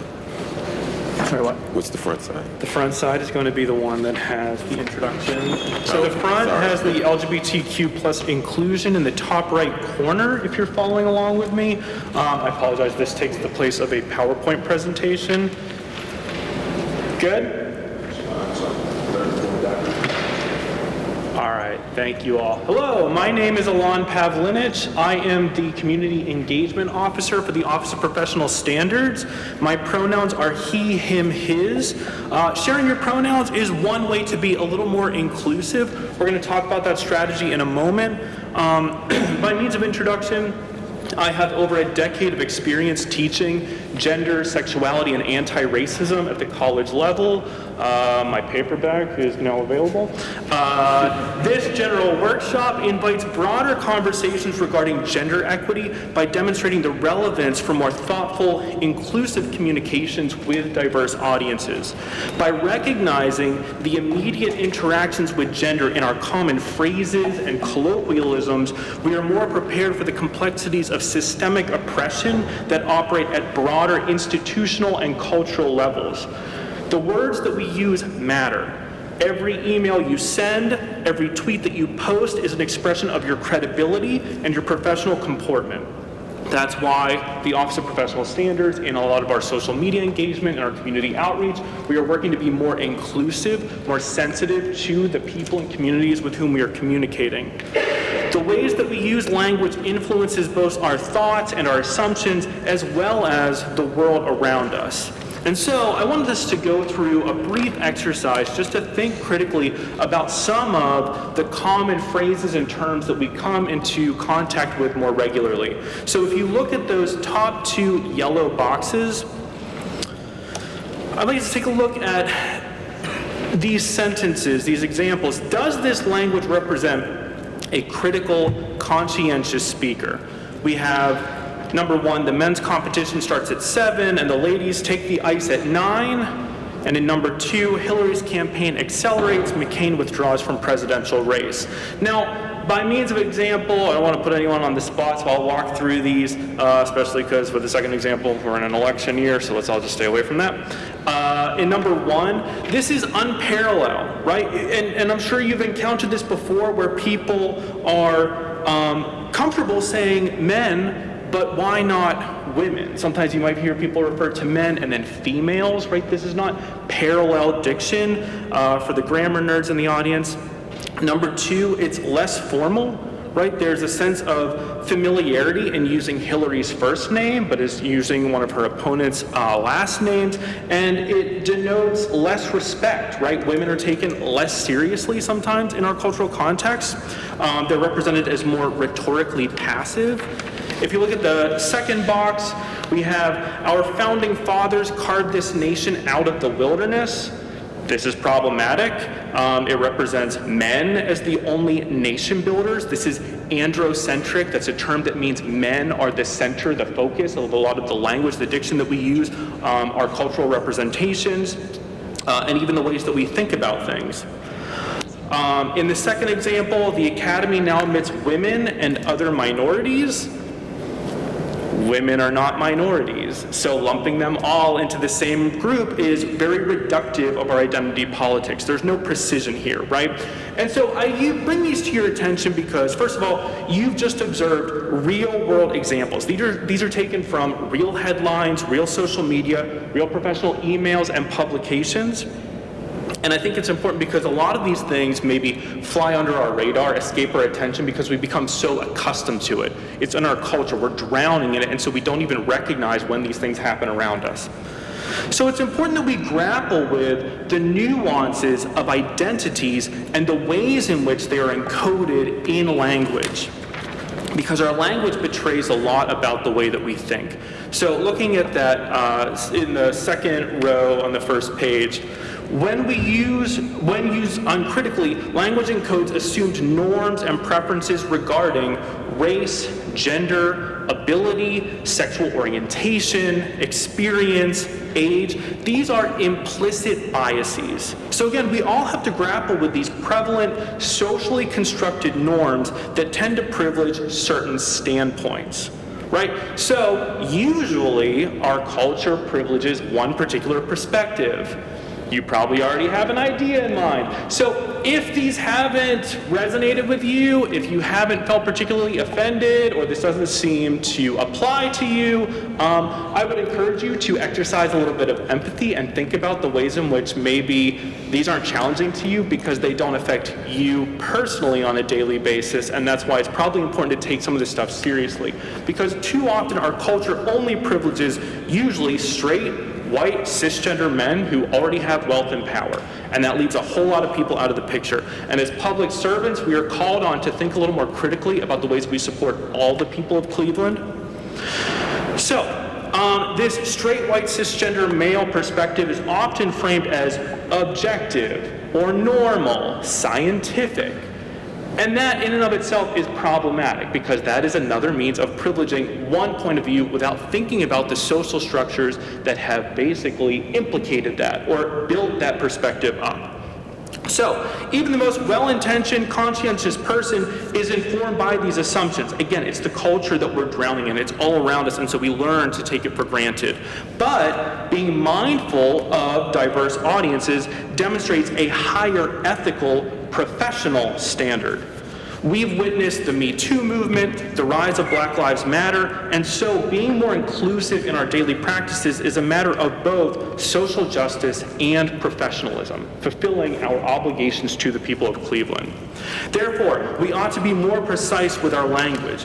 And so I want to look specifically, as an example, at emails, because emails is something that everyone in this room engages with on a regular basis. This is our most frequent professional form of communication. And so I just want to talk through how we might construct a more inclusive email, but I think a lot of these principles are applicable more broadly in the ways in which we communicate with general audiences.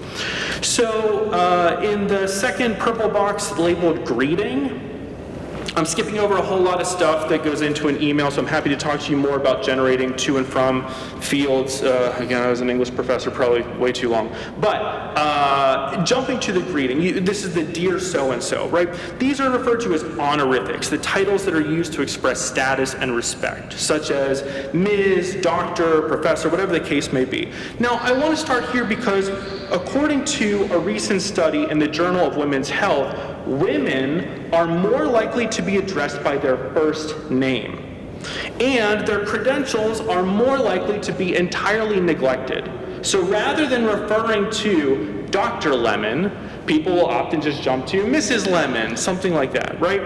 So it's important that we get people's titles correct. It's important that we do our research, and most people have some form of presence online. Right, so you ought to be able to look at an institutional website, go through the City of Cleveland, LinkedIn, a quick Google search, social media. All of these things can give you some insights into the ways in which a person identifies, what their credentials are.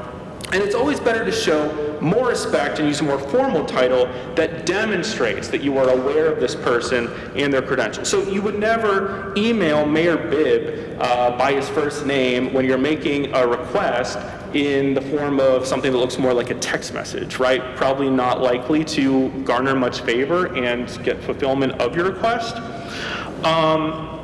So I would encourage that we be more respectful, we do our research to know who we are addressing and the best ways to address them. Now you see in number 2, Ms. is more preferable than Miss or Mrs. Does anybody know offhand why? I think this is basically baked into our professional etiquette now. Why is Ms. preferable than Miss or Mrs.? Yes, Jermaine, please. Because Mrs. would be applied to a woman that would be considered married, and you may not know their marital status, so this would be more.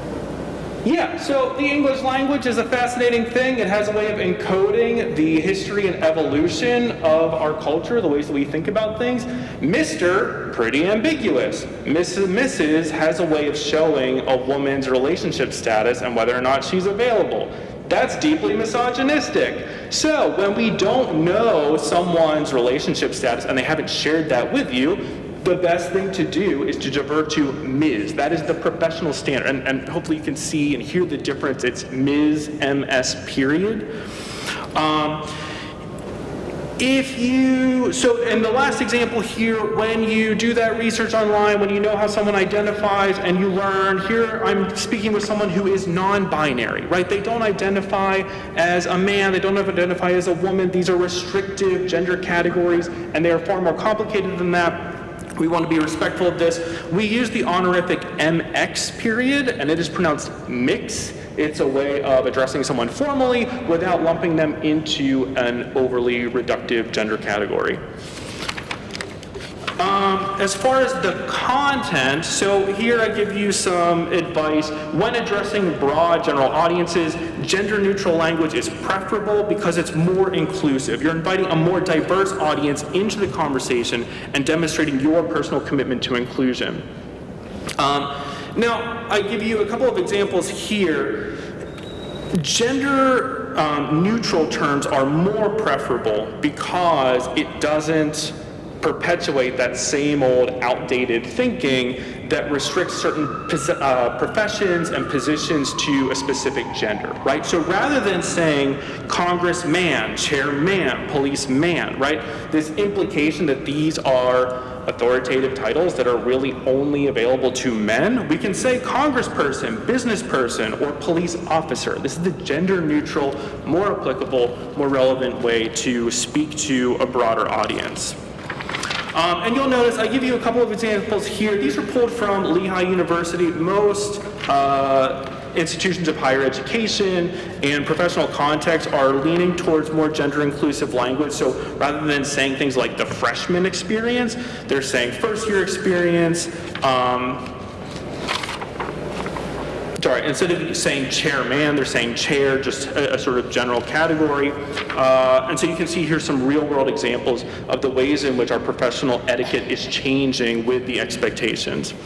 Under content, also, rather than making assumptions about your audience's gender, you can employ a couple of strategies. So rather than avoiding pronouns altogether is one way to avoid any sort of gender problems, right? So you can just keep supplying nouns. So I give you an example here, such as the employee will be expected to communicate effectively with the employee's colleagues. Or you can use the singular they pronoun. The employee will be expected to communicate effectively with their colleagues. So you may have heard some resistance to the singular they as a gender ambiguous term. Lots of people talk about how this is a corruption of the English language. I assure you, someone with an extensive background, the singular they goes all the way back to the Middle Ages. There's a long history of this from the origin of the English language. So the singular they is perfectly acceptable, especially when we're being respectful of other people. You have a breakdown of some problematic and preferred terms there on the sheet. It's the red and green block. So I would encourage you not to make assumptions about whether someone has a husband or a wife. You can avoid an awkward conversation or correction by simply referring to one's partner or spouse. And the overused ladies and gentlemen is out because that excludes non-binary individuals. And I'll also point out ladies is often used in the same sort of unparalleled terms. Ladies can be condescending. Woman is more preferable. And generally, it's preferable to say man and woman rather than male and female, because male and female has more of a clinical connotation. So again, just being more respectful, parallel in the ways in which you use these terms. The valediction. So this is the closing of an email, and you'll notice I give you it's the top right-hand corner. I give you the closing from one of my emails. It includes the OPS crest there. Looking at my email signature, you see at the bottom of the page, I include my pronouns. Now, we use pronouns such as she, her, he, him, they, them, when we are talking about someone in the third person. So in the very next row, you have an example there. Lynn wanted to read poetry, so she went to the library. She is the pronoun that's referring back to Lynn. And right there in the middle of the page, I've provided a gender pronoun chart. So you can see, looking at this, pronouns such as she, her, and he, him imply gender. The pervasive gender binary doesn't accurately reflect everyone, right? So I would encourage you to think carefully about the ways in which nature, including human nature, is full of nuance. People are irreducible to these overly simplified categories, including a male-female binary. So this chart by Trans Student Educational Resources provides a concise overview of some of the available pronouns and how to use them correctly, including they, them, and ze, zer, for non-binary, gender non-conforming, and queer individuals. Now, I will say, the fascinating thing about language is it continues to evolve and change. Ze, zer was a very particular cultural moment. I think not a lot of people are really using it. It fell out of fashion, and so they, them is more preferred now. But respecting people's pronouns is important, and it's important to get these things correct. And let me be fully transparent here. It's complicated, especially if these are new concepts to some of us. You're gonna make mistakes. I make mistakes all the time. The point is, especially when we're thinking about public service or wanting to maintain good professional relationships or just be a good colleague, friend, family member, I can't tell you how many students I've had bristle at these conversations only to learn years later, I'm so glad that I gave you a hard time because now I can talk to my child and be a more supportive parent, right? So when someone points out that you made a mistake or gives you a hard time, or maybe even they get offended, I would recommend that you accept the criticism with grace and recognize as an opportunity to move forward and maintain or build upon solid relationships with the people around you. So for example, I want to be a good ally to my trans and gender nonconforming colleagues. And one way that I can do this is to use my privilege and help make the world just a little bit better for others by normalizing these conversations about pronouns. So if I can share my pronouns, it's a way to invite others to know that I'm a safe person to talk to, and you too are welcome to share your pronouns, and I'm going to respect those when you tell them to me. So again, I include in my valediction my pronouns. I include a link to pronouns.org for anyone who hasn't encountered this before, so they can click on the link and learn a little bit more about why pronouns matter, why they're important. And it does a couple of things that I think are helpful for our audiences. First of all, if you have a gender ambiguous name, such as a law and justice, and they don't see you over email, telling someone your pronouns also helps avoid an awkward correction later on. I always get emails directed to Ms. Pavlinich. Again, we're normalizing these conversations. So I'm signaling to my audience that I'm an ally, right? So if you share your pronouns with me, I interpret this as an indication that you have at least thought carefully about gender and people's experiences in the world, and you're probably a more inclusive colleague. I'm more likely to feel safe working with you, conversing with you, right? So you may never, 9 times out of 10, you're never going to encounter the benefits of sharing your pronouns with someone, but that's not the point. The point is LGBTQ plus individuals feel safer interacting with you because you've demonstrated that you're an inclusive person who thinks carefully about the ways in which other people navigate the world, particularly those people who may have a more difficult time because the world isn't always built for everyone. The world isn't always as inclusive as we would like it to be. So LGBTQ stands for lesbian, gay, bisexual, transgender, queer, intersex, asexual. There's a lot, and there's more nuance than just these terms. Some people kindly refer to us as the alphabet mafia. That's totally fine. This is a broad umbrella term, but you should know there are distinctions underneath this umbrella, right? Gay person's experience is very different from a lesbian's experience. We have very different histories and cultures, and I think that's the key takeaway. These aren't just sex gender minorities. These are distinct cultures, right? It's why we have our own lingo, we have our own style, we have our own cultural codes. It's why I can watch a Lil Nas X video and probably pick up on a lot more of the nuances than some other audience members might, right? Because there's ways in which we communicate effectively with each other.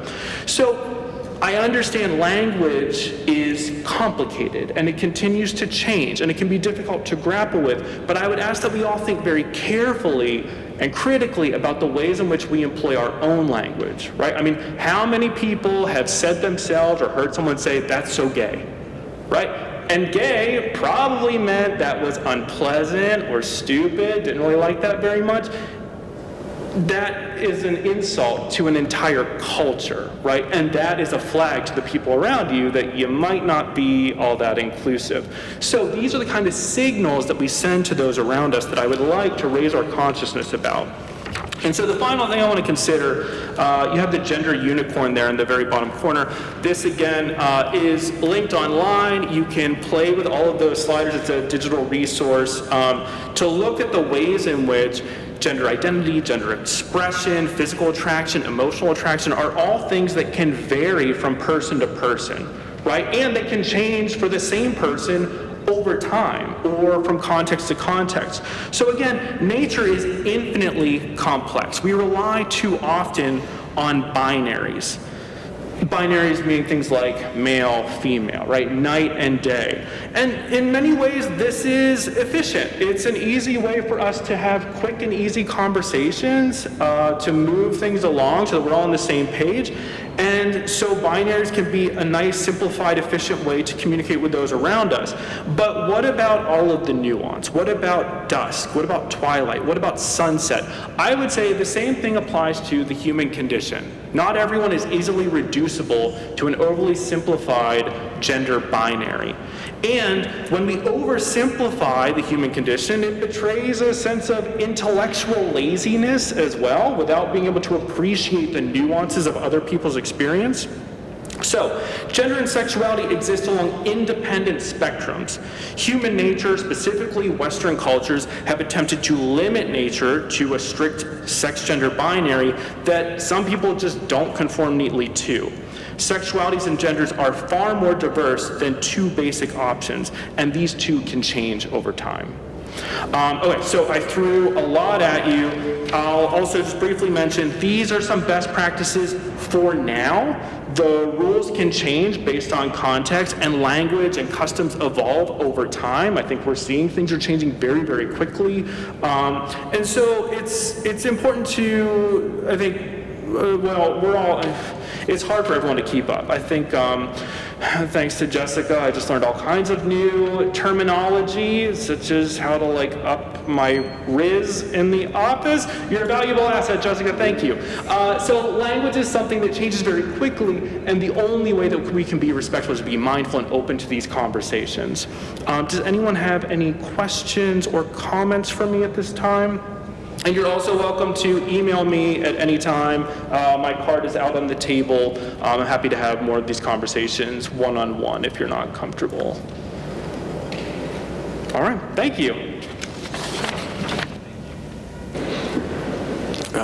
All right, thank you. You have a question? Can I just suggest maybe we do one part of the executive session before breaking, because we have some individuals here who have minutes. Okay.